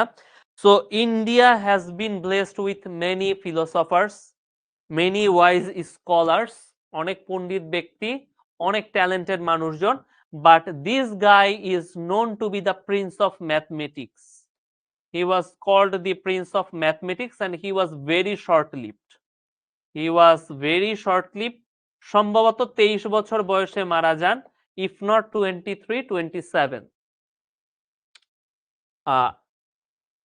23 থেকে 27 আমার অ্যাকচুয়ালি মনে নাই উনি কত সালে মারা যান। সো উনি হচ্ছে গিয়ে একজন ব্রাহ্মণ পরিবারের সন্তান ছিলেন, খুবই দরিদ্র একটা পরিবারের সন্তান। সো উনি ওনার মা বাবা যখন পূজা করত মন্দিরে, উনি মন্দিরের পাশে বসে থাকতেন, মন্দিরের মাটিতে বসে বসে উনি ক্যালকুলাস সলভ করতেন। নোবডি টট হিম ক্যালকুলাস, নোবডি টট হিম ক্যালকুলাস, হি টট হিমসেলফ, নিজে নিজে শিখছেন উনি, কেউ শিখায় নাই। উনি প্রফেশনাল, মানে আমরা যেভাবে ক্যালকুলাস করি, ডিফারেন্সিয়েশন ইন্টিগ্রেশন করি, উনি ওইভাবে না, বাট উনি নিজের নিয়মে করতেন। সো উনার ট্যালেন্ট দেখে একজন ব্রিটিশ একজন লোক অবাক হয়ে যান যে দিস ইজ ইম্পসিবল, 8 বছরের একটা বাচ্চা নিজে নিজে ক্যালকুলাস ইনভেন্ট করতে পারে না। ক্যালকুলাসের জনক হচ্ছে কে? Newton. Sir Isaac Newton is the father of calculus. Newton হচ্ছে গিয়ে তার জীবনের অর্ধেক জীবন পার করার পরে ক্যালকুলাসের আবিষ্কার করছে, আর এটা 8 বছরের একটা বাচ্চা কিভাবে নিজে নিজে শিখে। সো উনি কিছুদিন পরে he brought রামানুজন টু বিলেত ইন ব্রিটেন। এখন সমস্যা হচ্ছে গিয়ে ইন্ডিয়ান মানুষজন খুবই কুসংস্কারাচ্ছন্ন, তাদের ভিতরে হচ্ছে কুসংস্কারটা অনেক বেশি, দরিদ্র ব্রাহ্মণ পরিবারের ভিতরে আরো বেশি। ইন্ডিয়া এমন একটা জায়গা যেখানে হচ্ছে জামাই মারা গেলে, স্বামী মারা গেলে বউদের জীবন তো পুরায় মারা হইতো। ইন্ডিয়া এমন একটা জায়গা যেখানে নরবলি দেওয়া হয়, এখনো কিছু কিছু জায়গায় হয়, জঙ্গল টঙ্গলে হয়। ইন্ডিয়া এমন একটা জায়গা যেখানে মানুষ খুবই অদ্ভুত কাজকর্ম করে, কিছু কিছু মানুষজন খুবই চরম অদ্ভুত কাজ করে আমাদের ইন্ডিয়ান সাবকন্টিনেন্ট। সো দরিদ্র ব্রাহ্মণ পরিবারগুলোতে একটা বিশ্বাস আছে, সেটা হচ্ছে সাগর পার হওয়া, সাগর পার করা এটা তীব্র পাপ। কোন মানুষ যদি সাগর পাড়ি দিয়ে কোথাও যায়, সাগর টাচ করে, সে মহা পাপ করছে, অসম্ভব পাপ। তো রামানুজন যখন বিলেত গেল, অবভিয়াসলি তাকে একটা সাগর পার হইতে হইছে, ইন্ডিয়ান ওশান। তার মা প্রচন্ড খেপে গেল, তার মা হচ্ছে ছেলেরা খুব বকাঝকা করলো, এখন ছেলে তো চলেই গেছে, কি করা যায়? ছেলেকে পরামর্শ দিল তুমি নিরামিষ খাবা, নিরামিষ খেয়ে খেয়ে কি করবা, তুমি নিরামিষ খেয়ে খেয়ে তোমার পাপের প্রায়শ্চিত্ত করবা। তোমরা জানো হিন্দু রিলিজিয়নে হচ্ছে নিরামিষ খাওয়াকে খুব সম্মান করা হয়, যে নিরামিষ খাওয়া ভালো, বয়স্ক মানুষজন নিরামিষ খান। সো শ্রীনিবাস রামানুজনকে তার মা কি করলো, তার মা হচ্ছে গিয়ে ফোর্স করা শুরু করলো যে তুমি নিরামিষ খাও। এখন নিরামিষ খাবারটা ইন্ডিয়ান সাবকন্টিনেন্টের জন্য ভালো, আমরা কম পরিশ্রমী, আমাদের আবহাওয়া এইরকম। ব্রিটেন তীব্র ঠান্ডা একটা জায়গা, ব্রিটেনের আবহাওয়া অন্যরকম, ওইখানে তোমার মিট বেস্ট খাবারটা হবে, মিট মাংসর উপরেই, মাংসই বেশি ওইখানে খেতে হবে তোমার। লাইক আফগানিস্তানের মানুষজন খালি মাংস খায়, ওয়াই? বিকজ ওইখানকার এনভায়রনমেন্টটা ওই রকম, ওইখানের আসলে জীবনযাত্রাটা ওই রকম হতে হবে। সো শ্রীনিবাস রামানুজন মাকে অনেক ভালোবাসেন, উনি খাওয়া দাওয়ায় মাছ মাংস বাদ দিয়ে দিলেন, খালি নিরামিষ খাওয়া শুরু করলেন, অনলি সিদ্ধ সবজি। ফলাফল যা হওয়ার তাই হইলে উনি তীব্র অসুস্থ হয়ে পড়লেন, তীব্র অসুস্থ হয়ে দেশে আসলেন। তখন দেশের চিকিৎসা ব্যবস্থা খুব একটা ভালো ছিল না এবং উনি মারা গেলেন। মারা যাওয়ার আগের দিন সম্ভবত হচ্ছে ওই দিন, আগের দিন উনি হসপিটালে শুয়ে শুয়ে একটা ম্যাথের থিওরেম সলভ করছিলেন। ওনাকে উনি মারা যাচ্ছেন এটা একজন দেখতে আসছিল, আরেকজন ম্যাথমেটিশিয়ান গণিতবিদ, এন্ড উনি অবাক হয়ে গেছিলেন যে এই জিনিসটা তো আমার মাথায় আসে নাই। এই লোক মারা যাচ্ছে, এই লোকের শরীরে স্যালাইন ট্যালাইন দিয়ে রাখছে, বেয়ারলি লোকটা কথা বলতে পারতেছে, এই অবস্থায় লোকটা ম্যাথের থিওরেম সলভ করে ফেলছে। So extremely talented. এখন 1000 বছর ম্যাথমেটিক্স প্র্যাকটিস করলেও আসলে ওই লোক হওয়া সম্ভব না। এখন একটা জিনিস হচ্ছে খুব কমন একটা ডায়লগ, এই যে তোমাদের একজন বললো যে শাওন রেজা ভাইয়া বলেছিলেন সব মেধাবী জিতে না, সব পরিশ্রমী হারে না। খুবই সুন্দর একটা ডায়লগ, এবং যেই জিনিসটা হচ্ছে খুবই সুন্দর একটা ডায়লগ, এবং প্রবাবলি বাংলাদেশের one of the top most একটা কোচিং সেন্টারের এটা একটা ডায়লগ, একটা কোচিং এর ডায়লগ। তো সব মেধাবী জিতে না, সব পরিশ্রমী হারে না, কথাটার মানে কি? কথাটার মানে হচ্ছে লাইফ অনেক বড় হাসিবা, লাইফ হচ্ছে বিশাল বড়। লাইফের সাফল্য, লাইফের ব্যর্থতা তোমার একটা পরীক্ষার রেজাল্টে না, একটা সিঙ্গেল দিনের ঘটনায় না। সাপোজ হোয়াট ইফ তুমি ঢাকা ইউনিভার্সিটিতে চান্স পাইলা না, তুমি তীব্র পরিশ্রমী, তুমি পরিশ্রম করলা, তুমি ঢাকা ইউনিভার্সিটিতে চান্স পাইলা না, হতে পারে, দিস ইজ পসিবল, লাক ওই দিন তোমার ফেভারে রাখে ছিল না, আল্লাহ তোমার জন্য এটা রাখে নাই, বাট দ্যাট ডাজন্ট মিন যে তুমি হাইরা গেছো। তুমি যদি পরিশ্রম করো, তুমি হয়তো ঢাকা ইউনিভার্সিটিতে হয় নাই, তোমার চিটাগাং ইউনিভার্সিটিতে হয়েছে, তুমি পরিশ্রম করে যাচ্ছ, তুমি চিটাগাং ইউনিভার্সিটি থেকে গ্রাজুয়েট করলা, তুমি বিসিএস এর ট্রাই করলা, হইলো না, সাপোজ তখনও হইলো না, তাও তুমি পরিশ্রম করে গেলা, কিন্তু তোমার যে পরিশ্রমের গুণটা আছে, একদিন না একদিন তোমার কোথাও হবে। ওই একদিন না একদিন তুমি যেটা চাইছো সেটা হয় নাই, তুমি চাইছো বিসিএস ক্যাডার হবা, তুমি চাইছো যে তোমার পিছে গাড়ি থাকবে, তোমার জন্য গভর্নমেন্ট গাড়ি রাখবে, তোমার জন্য বাংলো হবে, তুমি একজন ডিসি হবা, ম্যাজিস্ট্রেট হবা, হতে পারে তুমি এটা হইতে পারো নাই, দিস ইজ পসিবল, সম্ভব। বাট তুমি লাইফে এমন একটা জায়গায় যাবে, হয়তো তুমি বিগ বিজনেসম্যান হবা, এবং বিজনেসম্যানদের হাতে হচ্ছে ট্রু পাওয়ার। দুনিয়াতে ব্যবসায়ীদেরই সবাই সালাম করে, কোনো তুমি লক্ষ কোটি টাকা কামাও কিন্তু তুমি একজন চাকুরিজীবী, দিন শেষে তুমি অন্য একজনের স্যালুট দিতে হবে। বাট বিজনেসম্যানরা এমন একটা পাওয়ার হোল্ড করে সারা দুনিয়াতে। সো তুমি এত বড় একটা বিজনেসম্যান হইলা বা এত টাকার মালিক তুমি হবা অন্য কোনো ভাবে, তুমি যদি পরিশ্রম চালাই যাও, যে দিন শেষে তোমার আফসোস থাকবে না।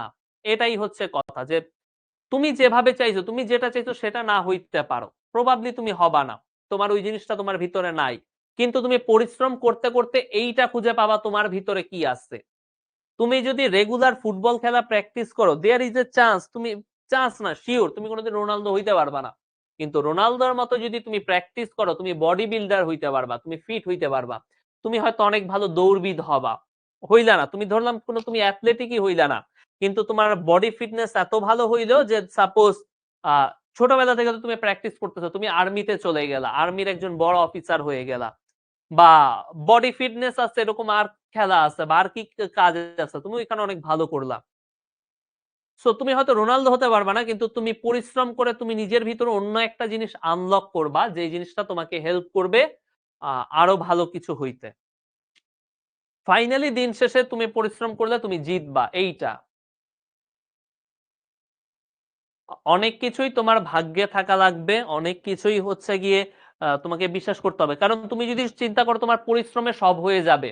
তোমরা ছোটবেলায় ধর্ম বইতে পড়ছো, ইসলাম শিক্ষা বইতে, পরিশ্রম করলে সব হয় এটা কুফর, এটা বিশ্বাস করলে তুমি মুসলিম থাকবা না। তোমাদের মনে আছে কিনা জানি না, ক্লাস 6 বা 7 এর ধর্ম বইতে পড়ছো কেন?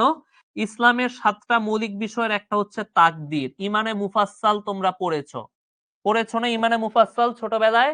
ইমানে মুফাসসালের একটা জিনিস কি? তাকদীরে বিশ্বাস। 7টা মূলনীতি ইসলামের, একটা হচ্ছে তাকদীর, ভাগ্য। সো এবং তোমাদের বইতে ওইটা লেখা ছিল যে তুমি যদি বিশ্বাস করো, ইমানে মুফাসসালের 7টা জিনিসের একটাতেও তুমি যদি অবিশ্বাস করো, কুফর, কাফির হয়ে যাবা। সো কি সেই জিনিস? একটা হচ্ছে তাকদীর, ভাগ্য। আল্লাহ তোমার ভাগ্যে একটা জিনিস রাখছে, তুমি হাজার রকম পরিশ্রম করছো, আল্লাহ যদি না রাখে তাকদিরে তুমি পাবা না। আর তুমি কোনো পরিশ্রম করো নাই, there is a chance still তুমি পেয়ে যাবা, কারণ আল্লাহ যদি বলে তাকদিরে লিখে দেয় তাইলে হবে, কিছু করার নাই। যেমন চিন্তা করো, বসুন্ধরা গ্রুপের মালিক সায়েম সোভান আনভির, তার ছেলের কি পরিশ্রম করা লাগবে একটা ধরো টয়োটা গাড়ি কিনতে? হার্ড ওয়ার্ক করা লাগবে তার ছেলের? লাগবে না, সে জন্মের পরপরই সে মানে রোলস রয়েস গাড়ি পেয়ে যাবে। কেন? কারণ তার তাকদিরে আল্লাহ লিখে দিচ্ছে এইটা, তার এটার জন্য পরিশ্রম করা লাগবে না। কিন্তু তোমার আমার লাগবে, তোমার আমার একটা বাইক কিনতে গেলেও পরিশ্রম করা লাগবে। তো পরিশ্রমের সব হবে যদি তাকদির থাকে সাথে। তাকদিরে বিশ্বাস না করলে কিন্তু কুফর হয়ে যাবে। ইমানে মুফাসসালে আছে এটা।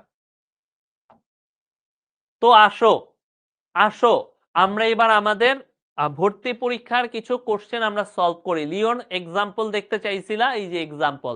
ধরো তোমার ভর্তি পরীক্ষায় যে ডিওতে ডি ইউনিটে, আগে ডি ইউনিট ছিল, এখন ডি ইউনিট তুলে দিয়ে বি ইউনিটের ভিতরেই সব ঢুকাই দিছে। ডিউতে আসে একটা প্রশ্ন, the lawyer told his client that dash. The lawyer তার ক্লায়েন্টকে কি বলল? The lawyer told his client that dash. এটা কি হবে?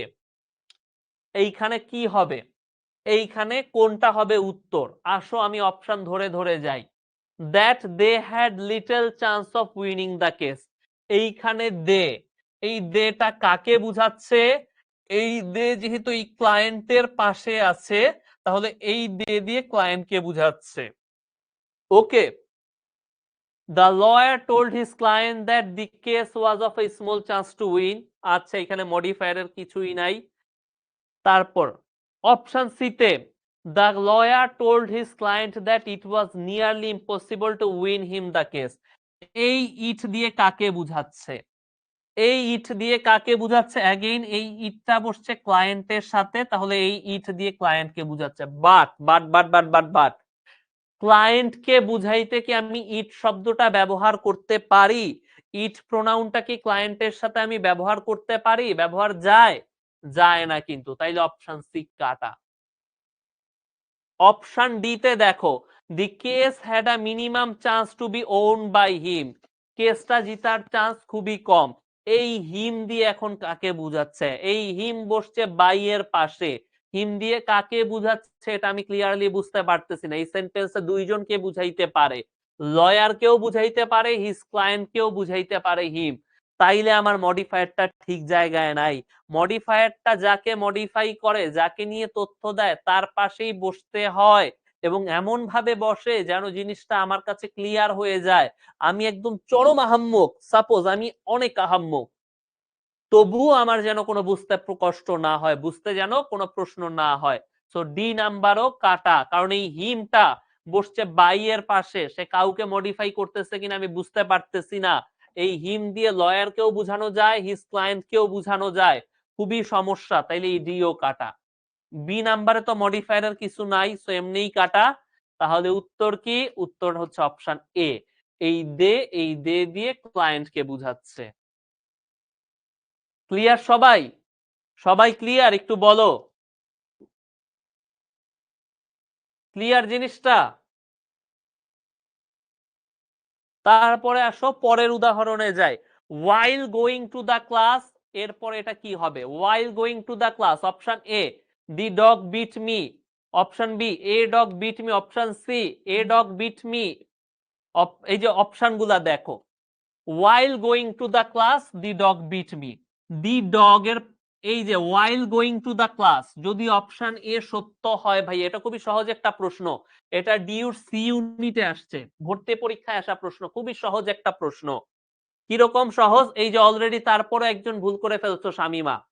দেখো অপশন এ তে দি ডগ কার সাথে বসছে? দি ডগ বসছে while গোয়িং টু দা ক্লাসের সাথে। অপশন এ তে কি বলছে? while going to the class the dog bit me, এইটা বলছো অপশন এ তে, তাই না? while going to the class the dog bit me. সমস্যাটা খেয়াল করো ভাইয়া, সমস্যা কোথায়? বিট, বিট লেখাটা সুন্দর করে বোঝা যাচ্ছে না। সমস্যাটা খেয়াল করো, এই দি ডগ এর সাথে কে বসছে? while going to the class. while going to the class কার সাথে বসছে? দি ডগ এর সাথে। তাইলে ক্লাসে কি কুকুর যাচ্ছিল? while going to the class যেহেতু দি ডগের সাথে বসছে তাহলে সে দি ডগকে মডিফাই করতেছে।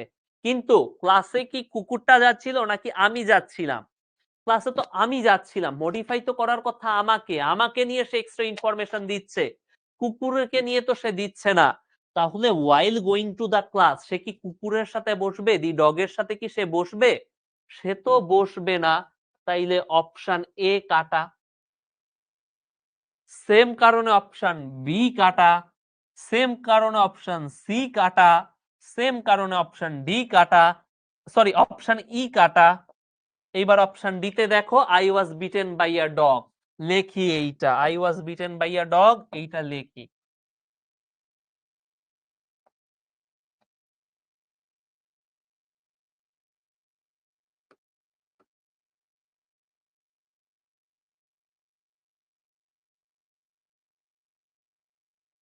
খেয়াল করো, এইবার খেয়াল করো, while going to the class কার সাথে বসছে? while going to the class I এর সাথে বসছে। তাহলে সে কাকে মডিফাই করতেছে? আই কে মডিফাই করতেছে সে। এখন ক্লাসে কে যাচ্ছে? ক্লাসে তো আমি যাচ্ছি, তাই না? ক্লাসে তো আমি নিজেই যাচ্ছি। তাহলে মডিফাই করাটা ঠিক আছে, while going to the class I was bitten by a dog। স্কুলে আমি যাচ্ছি, আমাকেই while going to the class এই শব্দটা মডিফাই করতেছে। তাইলে আমার কি এইটা কারেক্ট, এইটা ঠিক আছে। তাইলে আমার উত্তর কি হবে? উত্তর হবে অপশন ডি। সবাই ক্লিয়ার? সবাই বুঝতে পারছি আমরা? সবাই কি বুঝতে পেরেছি? উত্তর চাই, সবাই কি বুঝতে পেরেছি? কয়টা বাজে? 4:10। জি ক্লিয়ার, জি অবশ্যই। ওকে, ক্লাস কি ভালো লাগতেছে নাকি ঝামেলা লাগতেছে?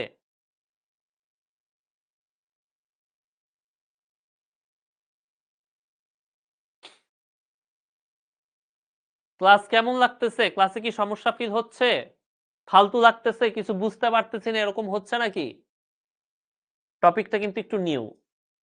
এইবার আসো, এইবারের প্রশ্নে বলছে যে নিচের কোনখানে ভুল আছে, কোনখানে কনফিউশন আছে, কোনখানে ভুল আছে। এইটাও ডিউতে আসা প্রশ্ন, বি ইউনিটেই আসছিল। সো এই প্রশ্নে বলছে কোনটা ভুল আছে। Option A, young and inexperienced the task seem easy to me. Young and inexperience, তরুণ এবং অনভিজ্ঞ অবস্থায় কাজটা আমার কাছে সহজে লাগলো, এটা হচ্ছে মিনিং সেন্টেন্সে। Young and inexperience. এখন দেখো ভাইয়া, এই শব্দটা খেয়াল করো, ইয়াং এন্ড ইনএক্সপিরিয়েন্সড এই শব্দটা কার পাশে বসছে? দি টাস্কের পাশে বসছে। তার মানে তারা কাকে মডিফাই করতেছে? দি টাস্ককে। কিন্তু দি টাস্ক কি ইয়াং? দি টাস্ক কি ইনএক্সপিরিয়েন্স? না তো ভাইয়া, আমি ইয়াং, আমি কম বয়স্ক, আমি অনভিজ্ঞ, আমি ইনএক্সপিরিয়েন্স। তাহলে মডিফায়ারটা ভুল হইছে না? দি টাস্ককে মডিফাই না করে আমাকে মডিফাই করা উচিত ছিল না? আমাকে করা উচিত ছিল। তাহলে অপশন এ ভুল।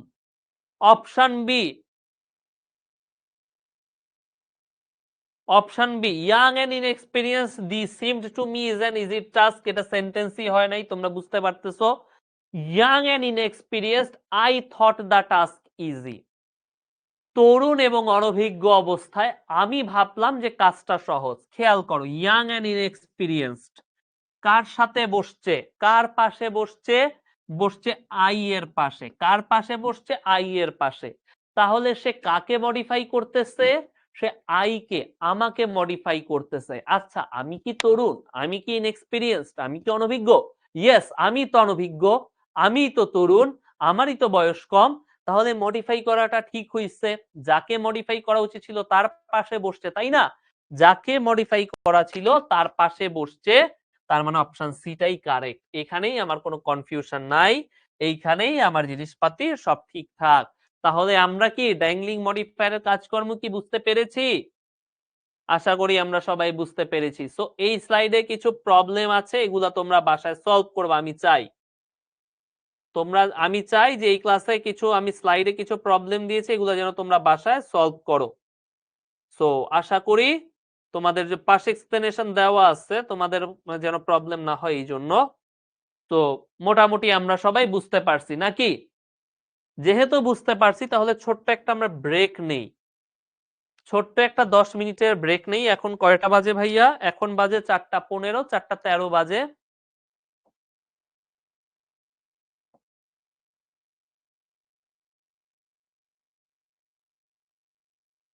হেডলাইনের মতো করে লিখতেছি। ও সরি, সে তো হেডলাইট ইয়েই করতে পারে না।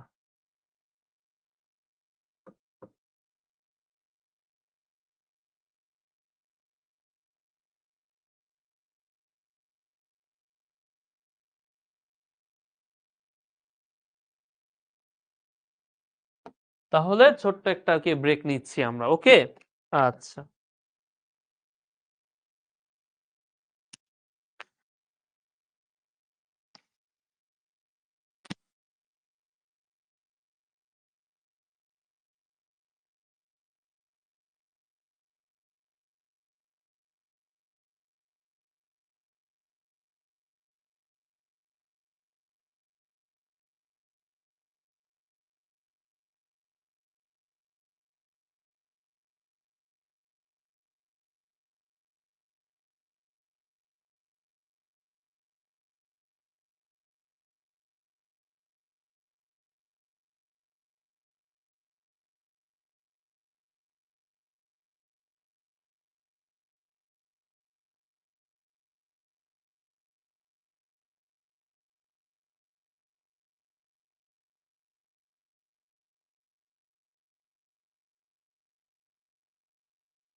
So hello everyone, we are back. আমরা আবার ফেরত চলে আসলাম আমাদের পড়াশোনায়।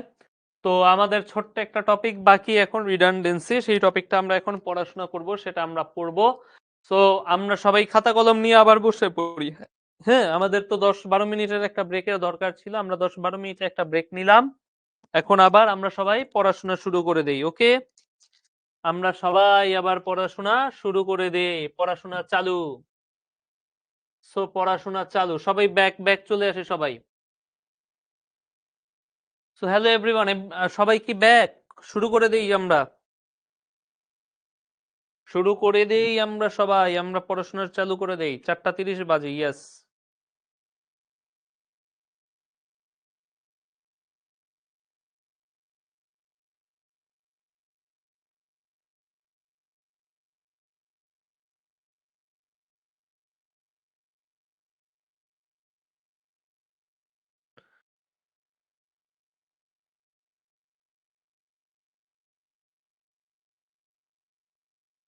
ওকে, সো আলোমনি একটা লাইক দিয়ে বললো যে সে চাচ্ছে আমরা পড়াশোনা শুরু করে দেই।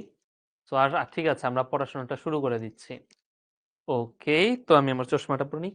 আচ্ছা, এখন আমরা আরেকটা ছোট্ট টপিক পড়বো, সেটা হচ্ছে গিয়ে রিডান্ডেন্সি। রিডান্ডেন্সি কথাটার মানে আগে আমরা জেনে নেই, তারপরে হচ্ছে আমরা এক্সপ্লেইন শুরু করব। হ্যাঁ, সো জিনিসটা কি, শব্দটা হচ্ছে রিডান্ডেন্সি। রিডান্ডেন্সি শব্দটার মানে কি? রিডান্ডেন্সি শব্দটার মানে হচ্ছে পৌন পুনিকতা। পৌনপুনিকতা। এটার সিনোনিম হচ্ছে রিপিটিটিভনেস। সিনোনিম কি? রিপিটিটিভনেস। এখন জিনিসটা একটু এক্সপ্লেইন করি, তাইলে ইজিলি তোমরা বুঝতে পারবা। যে কোনো ভাষায়, বিশ্বের যে কোনো ভাষা তৈরি করা হয়েছে কেন? ভাষা কেন, ল্যাঙ্গুয়েজ কেন ক্রিয়েট করা হয়েছে? ল্যাঙ্গুয়েজ একটা কারণেই ক্রিয়েট করা হয়েছে, যে ওটা ঘোড়ার ডিম।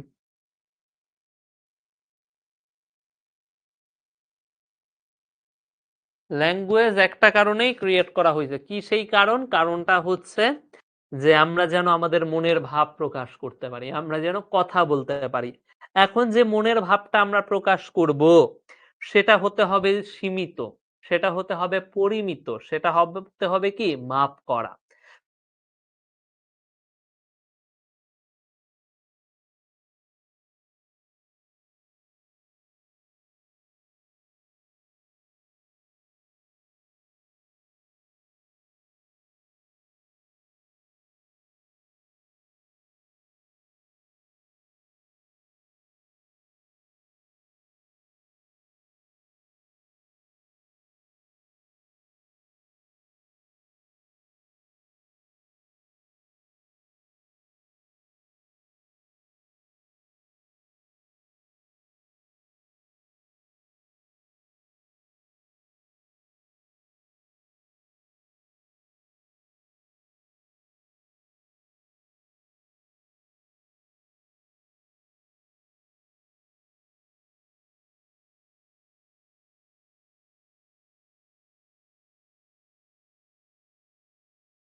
ও আসছে, ঠিক আছে।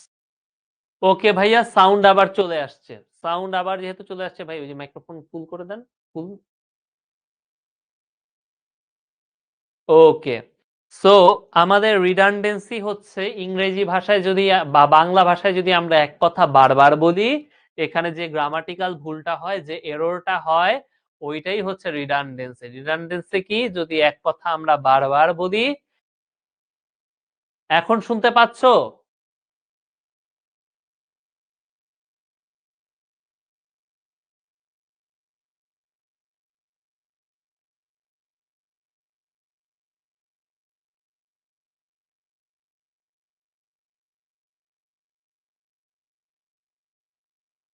পিন করে না, পিন ও এমনিতেই তো দেখতে পাইতো, পিন করে না।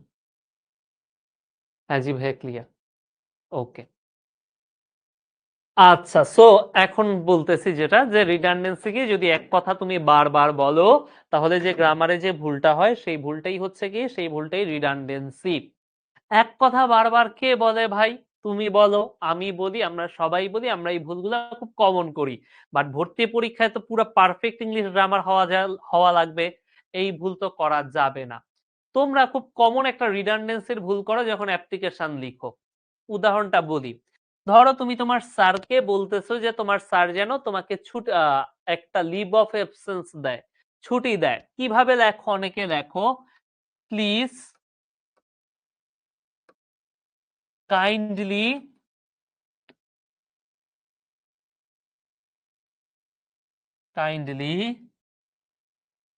গ্রান্ট মাই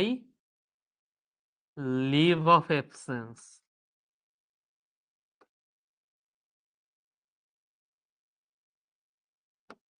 এইটা তোমরা প্রায় লেখো না অ্যাপ্লিকেশনে, please kindly grant my leave of absence, দয়া করে আমার ছুটির আবেদনটা গ্রহণ করুন, লেখো তো তোমরা। এখন খেয়াল করো, প্লিজ শব্দের অর্থ কি? প্লিজ শব্দটার অর্থ কি ভাইয়া? প্লিজ শব্দটার অর্থ হচ্ছে দয়া করে। প্লিজ শব্দটার অর্থ কি? দয়া করে। কাইন্ডলি শব্দটার অর্থ কি? দয়া করে। প্লিজ শব্দের অর্থ দয়া করে, কাইন্ডলি শব্দটার অর্থ দয়া করে। তাহলে এক কথা কি দুইবার বলা হইল না? হইল দুইবার বলা। এইটা একটা রিডান্ডেন্সির ভুল। সো একই টাইপের শব্দ যখন তুমি বারবার বলো, যে ভুলটা হয় এটাই redundancy. Please kindly grant my leave of absence, দয়া করে আমার ছুটিটা মঞ্জুর করুন। প্লিজ মানেও দয়া করে, কাইন্ডলি মানেও দয়া করে। তাহলে এই ভুলটা আমরা কিভাবে ঠিক করতে পারতাম? আমাদের লিখতে হবে ভাইয়া, please grant my leave of absence, অথবা লিখতে হবে ভাইয়া kindly grant my leave of absence. যে কোনো একটা, দুইটা এট এ টাইম আমরা ব্যবহার করতে পারবো না। এইরকম ভুল কি আরো আছে? আরো আছে। যেরকম আমরা অনেকে একসাথে লিখি কি নিউ ইনোভেশনস, আমি শব্দগুলো লিখে দেই। নিউ ইনোভেশনস আমরা লিখি প্রায়। ইনোভেশনস কথাটার অর্থই হচ্ছে নতুন আবিষ্কার, সামথিং যেটা নিউ, নতুন আবিষ্কার হইছে। তাহলে ইনোভেশনের সাথে সামনে একটা আলাদা করে নিউ লাগানোর দরকার নাই। তারপরে আরেকটা শব্দ হচ্ছে, আমরা বলি রিপিট অ্যাগেইন। তোমার কথা শুনতে পাই নাই, প্লিজ রিপিট অ্যাগেইন। রিপিট কথাটার মানেই হচ্ছে পুনরায় করা। রিপিট কথাটার মানে কি? পুনরায় করা। তাহলে রিপিটের সাথে অ্যাগেইনের কোনো দরকার নাই। তো রিপিটের সাথে যদি অ্যাগেইন লেখো ভুল হবে। আমি যদি জোর দেওয়ার জন্য বলি তাহলে শূন্য পাবা, ভুল হবে। জোর দেওয়ার জন্য তুমি এক কথা বারবার বলতে পারো না। জোর দেওয়ার জন্য তুমি রিফ্লেক্সিভ প্রোনাউন ব্যবহার করতে পারো, এক শব্দ দুইবার ব্যবহার করা যায় না। কাউকে জোর দেওয়ার জন্য কি তুমি বলো প্লিজ ডু দিস, এরকম কিছু কি জোর দেওয়ার জন্য বলো? ডু দিস এক শব্দ দুইবার বলো? বলো না তো। তাইলে তুমি কেন বলবা প্লিজ কাইন্ডলি ডু দিস? তাহলে কেন দুইবার প্লিজ আর কাইন্ডলি বলবা? হবে না তো, অন্যভাবে জোর দিবা, you have to do this, you must do this, this is mandatory, এইভাবে তুমি জোর দিবা। প্লিজ কাইন্ডলি ডু দিস এইভাবে কেন বলবা? এক শব্দ দুইবার বলা যাবে না। সো নিউ ইনোভেশনস এটা ভুল, কারণ ইনোভেশনস মানেই হচ্ছে নতুন আবিষ্কার, তার সামনে নিউ লাগানো যাবে না। রিপিট অ্যাগেইন, রিপিট মানেই হচ্ছে পুনরায় করা, তার সাথে অ্যাগেইন বসানো যাবে না, বারবার হয়ে যাবে। রিভার্ট অর্থ ফেরত যাওয়া, এর সাথে ব্যাক লাগানো যাবে না। আমরা প্রায় অনেকে লিখি রিভার্ট ব্যাক।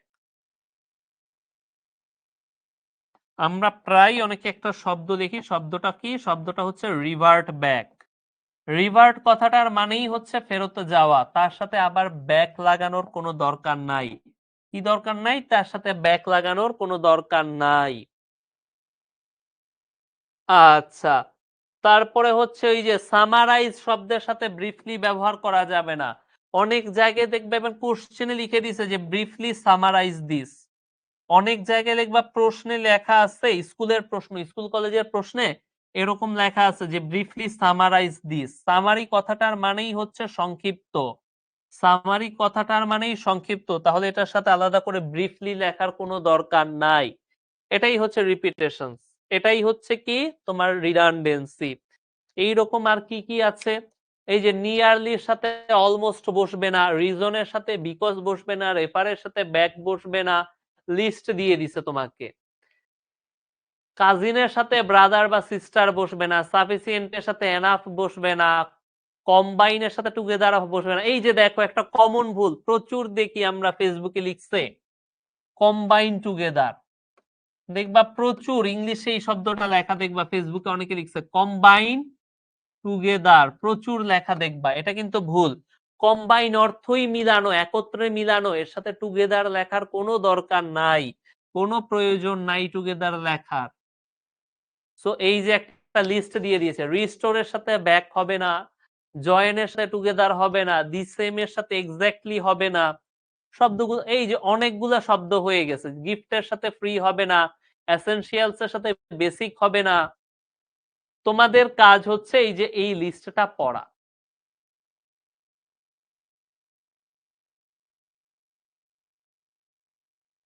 তোমাদের কাজ কি, তোমাদের কাজ হচ্ছে এই লিস্টটা পড়া, এই লিস্টটা পড়ে ফেলা। সো আমার ঘড়িটা খুলে ফেললাম হাত থেকে, হাত জমে গেছিল। অনেকে আবার লিখো ফেসবুকে, মানে ইয়া করতে লিখো, নিজেকে জ্ঞানী গুণী সাজিতে লিখো পার্সোনালি আই থিঙ্ক দ্যাট।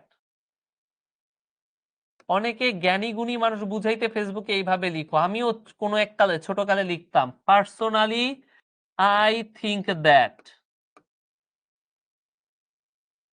এইটাও ভুল ভাইয়া। পার্সোনালি কথাটার মানেই হচ্ছে কি, পার্সোনালি কথাটার মানেই হচ্ছে ব্যক্তিগতভাবে, পার্সোনালি কথাটার মানে কি, কথাটার মানেই হচ্ছে ব্যক্তিগতভাবে। পার্সোনালির সাথে আবার আই থিঙ্ক এর সাথে আবার পার্সোনালি লেখার দরকার নাই, আই থিঙ্ক লিখলেই হয়ে যায়, তার সাথে আবার আলাদা করে পার্সোনালি কথাটা লাগানোর দরকার নাই।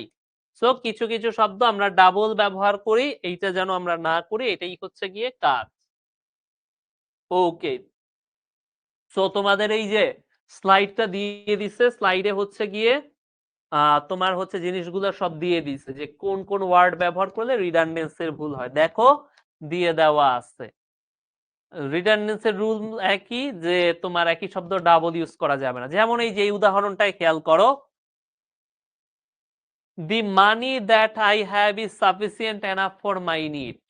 আমার কাছে যেই টাকা পয়সা আছে এগুলো আমার প্রয়োজন চাহিদা মিটাইতে sufficient. The money that I have is sufficient enough for my need. আমার কাছে যে টাকা আছে সেটা আমার চাহিদা মিটানোর জন্য যথেষ্ট। সাফিসিয়েন্ট শব্দটার মানেই যথেষ্ট, তার সাথে আবার আলাদা করে এনাফ লেখার দরকার নাই, এনাফ শব্দটা বাদ যাবে। লিখতে হবে the money that I have is sufficient for my need, সাফিসিয়েন্টের সাথে এনাফ লেখার দরকার নাই। এই যে ধরো বাংলায় অনেকে লিখো, অনেক মহান মানুষ লিখো ব্যক্তিগতভাবে আমি মনে করি, শব্দটা ভুল, হয় ব্যক্তিগতভাবে মনে করি নইলে ব্যক্তি আমি মনে করি। আমি আবার বলছি, হয় লেখাটা হবে আমি মনে করি নইলে ব্যক্তিগতভাবে মনে করি। ব্যক্তিগতভাবে আমি মনে করি এইটা হবে না, হয় হবে ব্যক্তিগতভাবে মনে করি নইলে আমি মনে করি, এইটাই হবে। এই ছাড়া ওই ব্যক্তিগতভাবে আমি মনে করি এইসব হবে না। সেম ভাবে পার্সোনালি থিঙ্ক দ্যাট নাইলে I think that, I personally think that এইরকম কিছু হবে না, হওয়া সম্ভব না, হইলে রিডান্ডেন্সি এরর, এক কথা বারবার। এই যে দেখো ডিউতে আসে একটা প্রশ্ন, এইখানে আমাদের ভুলটা খুঁজে বের করতে হবে। Famous for his punctuation, typography and language, Edward Estlin Cummings published his collected poems in 1954. এইখানে ভুল কোথায়? Where is the ভুল? Wait, আমার তো অপশনই ঠিক নাই। আচ্ছা ভাই, এই পোলটায় অপশন একটু সমস্যা আছে, অপশন ঠিক নাই। আচ্ছা, তো এইগুলাই হচ্ছে গিয়ে তোমার রিডান্ডেন্সি।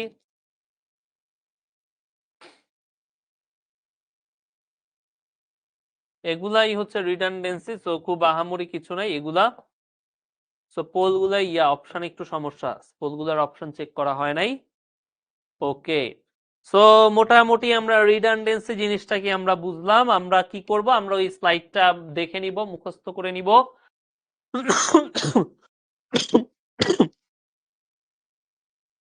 স্লাইডটা দেখে নিলে বা মুখস্থ করে নিলে আর আমাদের ঝামেলা হবে না, আমাদের সমস্যা হবে না। সো আসলে এবার আমরা যেটা করি যে ইংলিশ ফার্স্ট পেপারের আমাদের যে দেওয়া আছে কিছু জিনিস, কি দেওয়া আছে ইংলিশ ফার্স্ট পেপারে আমাদের কিছু রিটেনের সাজেশন দেওয়া আছে, সেই সাজেশনটা আমরা দেখি। সাজেশনটা কি, যে আমাদের হচ্ছে tours and travels unit 13, English first পেপারের ইউনিট 13 ট্যুরস এন্ড ট্রাভেলস লিখে দেই।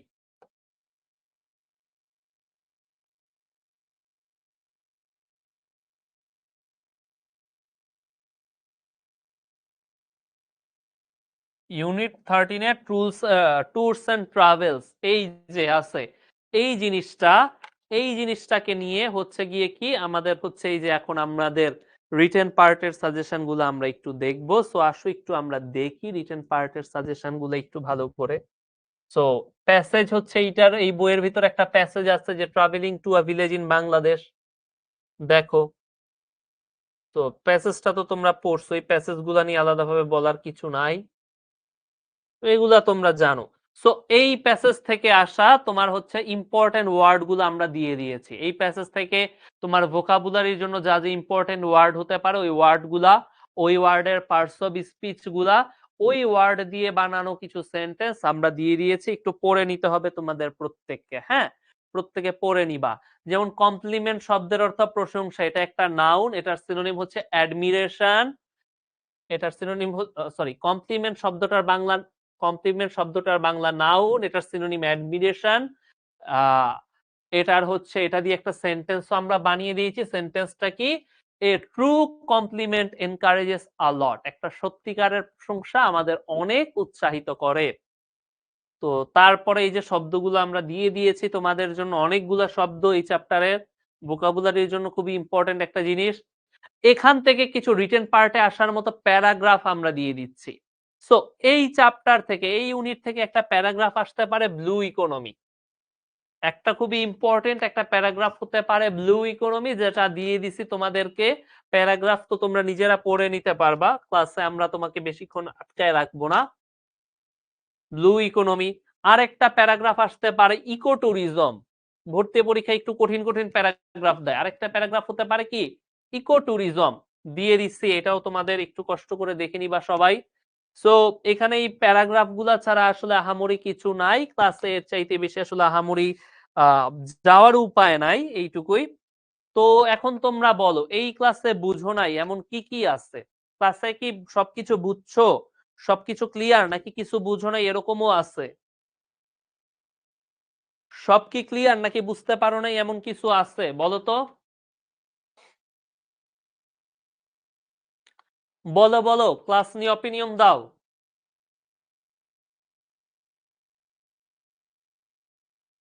রেদওয়ান রিডান্ডেন্সির বাংলা জানে, রিডান্ডেন্সির বাংলা হচ্ছে বাহুল্য দোষ।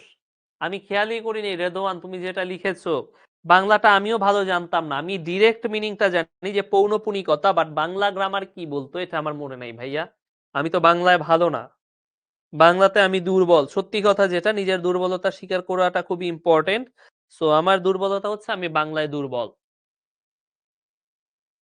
সো পোল কোশ্চেন গুলো একটু বুঝান না, পোল কোশ্চেন আমি বুঝাবো না শামিমা, এগুলা পোল কোশ্চেন গুলো আমি তোমার প্র্যাকটিসের জন্য দিয়েছি। তুমি যদি না বুঝো নিজে থেকে তার মানে তুমি ক্লাস বুঝো নাই। ক্লাস যদি না বুঝো তাহলে তোমার কাজ হচ্ছে ক্লাসটা আরেকবার করা, একটু ধীরে ধীরে ক্লাসটা আরেকবার করা এবং নিজে নিজে প্র্যাকটিস করা। প্রত্যেকটা পোল কোশ্চেনের সাথে এই জন্য এক্সপ্লেনেশন দিয়ে দেওয়া হয়, এইটা তোমাদের জন্য প্র্যাকটিস করতে দেওয়া হয়েছে, আমি ক্লাসে এটা বুঝাবো না। সো নিচের কোনটায় আমার মডিফায়ারের ভুল নাই? while still a girl I went to the fair with my father, যখন আমি মেয়ে ছিলাম, স্টিল মেয়ে থাকা অবস্থায় আমি আমার বাবার সাথে মেলায় গিয়েছিলাম। স্টিল মেয়ে থাকা অবস্থায় বলতে বুঝাইছে যখন তুমি স্টিল বালিকা অবস্থায় আছো, কম বয়স্ক অবস্থায় আছো তখন। অপশন বি দেখো, while still a girl my father sent me to the fair, মেয়ে থাকা অবস্থায় আমার বাবা আমাকে মেলায় পাঠাইলো। while still a girl, এটা কার সাথে বসছে? দ্বিতীয় উদাহরণে মাই ফাদারের সাথে বসছে। তার মানে সে কাকে মডিফাই করতেছে? মাই ফাদারকে। কিন্তু আমার বাবা কি কোনোদিন মেয়ে ছিল? এটা কি সম্ভব? এটা কি পসিবল? এটা তো পসিবল না। while still a girl, এ তো মাই ফাদারকে মডিফাই করতে পারে না, যদি মডিফাই করে তাইলে ভুলভাবে মডিফাই করছে, তাইলে অপশন বি ভুল। অপশন সি তেও সেম প্রবলেম, অপশন ডি তে while still a girl the fair went with something something, while still a girl কার সাথে বসছে, দি ফেয়ার এর সাথে, তাইলে কাকে মডিফাই করতেছে, দি ফেয়ার কে। এইটা কি সত্য? ফেয়ার কি কখনো, মেলা কি কখনো মেয়ে হইতে পারে? এটা তো পসিবল না। ফেয়ার তো মেয়ে হতে পারে না, তাইলে মডিফায়ারে ভুল আছে, তাইলে অপশন ডি ও কাটা। তাইলে আমার উত্তর কি? উত্তর হচ্ছে অপশন এ। এই কথাটার এক্সপ্লেনেশন তোমাকে দিয়েও দিস, সুন্দর করে দিয়েও দিছে। তোমাকে বাসায় এগুলা প্র্যাকটিস করতে হবে, must, this is a must. Sir recording class করতে গেলে অনেক লোডিং হয়, ওয়ার্ডে ওয়ার্ডে লোডিং হয়, এমন কেন হয়? সো তোমাকে যেটা করতে হবে সেটা হচ্ছে সবার প্রথমে আমাদের অ্যাপটাকে আপডেট করতে হবে। আপডেট করার পরে তোমার অ্যাপের ক্যাশ মেমোরি আমরা বলি। ক্যাশ মেমোরি জিনিসটা কি? একটু লাস্ট স্লাইডে যাই। এই প্রবলেমটার সলিউশন আমি জানি, প্রবলেমটার সলিউশন তোমাদেরকে বলে দিচ্ছি। সো তোমার ফোনে থেকে অ্যাপটার ক্যাশ মেমোরি এটা ক্লিন করে ফেলতে হবে, এটা টোটালি ক্লিন করে ফেলতে হবে। কিভাবে করব ভাইয়া? পারি না, জানি তোমরা পারো না। সো যারা যারা না পারো তোমরা 16780 এই নাম্বারটায় কল দিবা। ওরা জানে, ওরা হচ্ছে আমাদের কল সেন্টার পার্টনার। তারা তোমাকে একদম স্টেপ বাই স্টেপ তোমাকে বলে দিবে যে তুমি কিভাবে ঠিক করবা জিনিসটা। সবার প্রথমে অ্যাপটাকে আপডেট করবা, আপডেট দিবা, তারপরে ফোন থেকে ক্যাশ মেমোরি ক্লিয়ার করবা। কিভাবে ক্যাশ মেমোরি ক্লিয়ার করবা? 16780 তে কল দিবা, ওদেরকে কল দিয়ে বলবা যে রেকর্ডিং ক্লাসে আমার এই সমস্যা হয়, প্রচুর আটকায় যায়, ওয়ার্ডে ওয়ার্ডে আটকায় যায়, কি করব? এটা সলভ করে দেন। ওরা তোমাকে বলবে যে এটা কি কি করলে কিভাবে সলভ হয়ে যাবে। আমি তো ডিরেক্ট আসলে অ্যাপ দিয়ে দেখাইতে পারবো না ফোনে, তো তোমাদের জন্য হচ্ছে এটাই হচ্ছে সহজ উপায়। আপডেট করা আছে, এখন ক্যাশ মেমোরিটা ক্লিয়ার করতে হবে। ক্যাশ মেমোরি কিভাবে ক্লিয়ার করে যদি জানো তাইলে খুবই ভালো, আর যদি না জানো তাইলে কি কয়, তাইলে হচ্ছে 16780 তে কল দিতে হবে। এই তো। আর কারো কোনো প্রশ্ন? একটু কুইকলি বলো।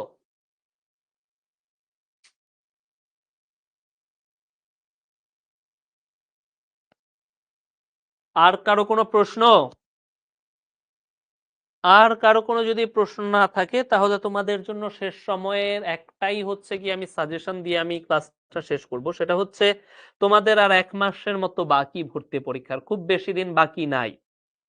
এখন তোমাদের অনেকের অনেক কিছু ল্যাকিংস আছে, অনেকে অনেক কিছু পড়ো নাই, হয়তো আগে পড়ো নাই, হয়তো এখন পড়ো নাই, অনেক কিছু হইছে। এখন শেষ সময় তোমাদের ভিতরে হয়তো চেতনা জাগ্রত হইছে, চেতনা এখন জাগ্রত হইছে। এখন যেহেতু চেতনা জাগ্রত হইছে, তুমি স্টিল ভালো করতে চাও, কি করা যায়? উপায় একটাই, তুমি ক্লাসের স্লাইড গুলো আরেকবার রিভিউ করবা। ক্লাসের স্লাইড তো রিভিউ করলা, তুমি যত জায়গায় তোমার কোশ্চেন ব্যাংক আছে, তোমার কাছে শিখর একটা প্রশ্ন ব্যাংক আছে, তোমার কাছে যদি অন্য কোনো পাবলিকেশনসের প্রকাশনার কোশ্চেন ব্যাংক থাকে তাহলেও ভালো, তাহলেও তো আরো ভালো। দুইটা হয়ে গেল একসাথে, শিখরটা সবার আগে, তারপরে যদি অন্য কারো থাকে সেটাও ভালো। তুমি একদম বসে যাবা, আজকে থেকে একদম ঠাটা বসে যাবা, বসে প্রত্যেকটা প্র্যাকটিস করা শুরু করবে। ইংলিশ অন্তত 10,000 কোশ্চেন যেন তোমার প্র্যাকটিস থাকে। ভাই আমি জানি তোমাদের অনেক সমস্যা, টাইম পাও না, এই না সেই না, বাট বিশ্বাস করো ভাইয়া, মাত্র আর 1 মাস বাকি, এবং তোমার কোনো কারণে ল্যাকিংস হয়ে গেছে, কোনো কারণে হয়তো তোমার কমতি হয়ে গেছে। যাদের কমতি হয়েছে তাদের বলতেছি, যারা কমতি হয় নাই তাদের কিন্তু না, যাদের কমতি হয়ে গেছে তাদের বলতেছি। কমতি তো হয়ে গেছে, তাই এখন তুমি যদি বলো যে ভাইয়া আমার তো টাইম নাই, আমি কি করব, কথাটা কিন্তু জাস্টিফাইড না। কেন? যাদের কমতি নাই, যারা রেগুলার পড়ছে, ওরাও এখন 24 ঘন্টা সময় পাচ্ছে। তোমার পড়ো নাই, তোমার জন্য সময় 24 ঘন্টা, কিন্তু ওরা দিনে এখন ব্যবহার করতেছে ধরো দিনে 10 ঘন্টা, ওরা 10 ঘন্টা মানে পড়াশোনার কাজে ইউজ করতেছে, যে শিক্ষক ক্লাস ক্লাস দেখতেছে, ওরা প্র্যাকটিস করতেছে, ওরা এই করতেছে সেই করতেছে। ওরা এরকম 10 ঘন্টা করে করে ওরা গত 2 মাসে ধরো ওরা 60 ঘন্টা পড়ছে, তুমি গত 2 মাসে পড়ছো ধরো 40 ঘন্টা, 20 ঘন্টার কমতি। তোমাকে এই 1 মাসে ওদের চাইতে 20 ঘন্টা বেশি পড়তে হবে, যেভাবেই হোক বেশি পড়তে হবে। দরকার হলে 24 ঘন্টার ভিতরে 15 ঘন্টাই তোমার পড়তে হবে, কিন্তু তোমার 20 ঘন্টার জিনিসটা পোষায় দিতে হবে। 20 ঘন্টার যে এই যে কমতিটা পোষায় দিতে হবে। কিভাবে পোষাবা তুমি এটা এখন তুমি জানো। তুমি ভাইয়া নামাজ, নাওয়া খাওয়া আর পড়া ছাড়া তাহলে তোমার লাইফে এখন আর কোনো কাজ থাকতে পারবে না। হতে পারে সামনে একটা সুন্দর মুভি রিলিজ পাবে, আপাতত দেইখো না। 1 মাস পরেও মুভিটা থাকবে। হয়তো সিনেমা হলে থাকবে না, মোবাইল ফোনে থাকবে। আমার সামনে বাংলাদেশ দলের খেলা, বাংলাদেশ দল কোথাও যাচ্ছে না ভাইয়া, বাংলাদেশ দল থেকে যাবে। সামনে কোনো বিশ্বকাপ নাই যে তোমার দেখাই লাগবে। 1 মাস দেইখো না, 1 মাস একটু পড়ো। আমার দৈনিক 10 ঘন্টা না ঘুমাইলে হয় না ভাইয়া। মানুষের জন্য, সুস্থ মানুষের জন্য 6 ঘন্টা লাগে, 6 ঘন্টাই ঘুমাও আপাতত। এখন তো সকাল 7টা বাজে তোমার ভার্সিটিতে যেতে হচ্ছে না, সকাল 8টা বাজে কলেজে যাইতে হচ্ছে না, তোমাকে বাসাতেই থাকতেছো, তোমার তো টায়ার্ড লাগতেছে না ভাইয়া। তাইলে এখন 6 ঘন্টাই ঘুমাও। আবার যারা যারা 3-4 ঘন্টা ঘুমাচ্ছ ভাই, এই কাজ কইরো না। 3-4 ঘন্টা তোমরা পড়াশোনার জন্য ঘুমাচ্ছ, এইটা না। কেউই এইরকম না, আমি জানি। তোমরা রাতের বেলা ইউটিউবে রিলস দেখতেছো, ফেসবুকে রিলস দেখতেছো, এই জন্য ঘুমাইতে পারতেছো না। এই স্বভাবটা বাদ দাও। এই মুহূর্তে অসুস্থ হইলে সবকিছু কিন্তু শেষ। এখন সিজন চেঞ্জ হচ্ছে, প্রত্যেকে অসুস্থ হবা। অসুস্থ হওয়ার সময় চলে আসছে। ঠান্ডা, জ্বর, কাশি এখন শুধু আসবে। সিজন চেঞ্জ, মাত্র নতুন নতুন শীত। রাতের বেলা ঠান্ডা লাগে, তাই না? রাতের বেলা অনেক ঠান্ডা লাগে। তো এখন যদি জ্বর বাঁধাও, 3 দিন যদি বেড রেস্টে থাকো, 3 দিন পড়তে না পারো, অবস্থা কি হবে বুঝতে পারতেছো? এই কাজ করা যাবে না। 6 ঘন্টা ঘুমাইতে হবে, নিজেকে টাইম দিতে হবে। এই ফেসবুক দেখা, টিকটক দেখা, ইউটিউবে রিলস দেখা, এইটা কমাইতে হবে। কিছু করার নাই। তুমি যদি আগে পড়তা তাইলে এখন দেখতে পারতা। আগে তো পড়ো নাই ভাইয়া, আগে তো এগুলা বেশি করছো। এগুলা পরিমিত করলে এখনো এগুলা করতে পারতা। সো এইটা চেঞ্জ করতে হবে, এই অভ্যাসটা চেঞ্জ করতে হবে। দিন শেষে তোমার প্র্যাকটিসের উপরে কিছুই নাই। এমসিকিউ পরীক্ষা সারা দুনিয়াতে যতদিন থাকবে, মনে রাখবা, এমসিকিউ পরীক্ষা আছে যতদিন, প্র্যাকটিসের গুরুত্ব আছে ততদিন। প্র্যাকটিসের জন্মই হয়েছে এমসিকিউ পরীক্ষার জন্য, আমার ধারণা। এটা আসলে সত্য না, বাট আমি আর কি নিজেকে নিজে বুঝদেই।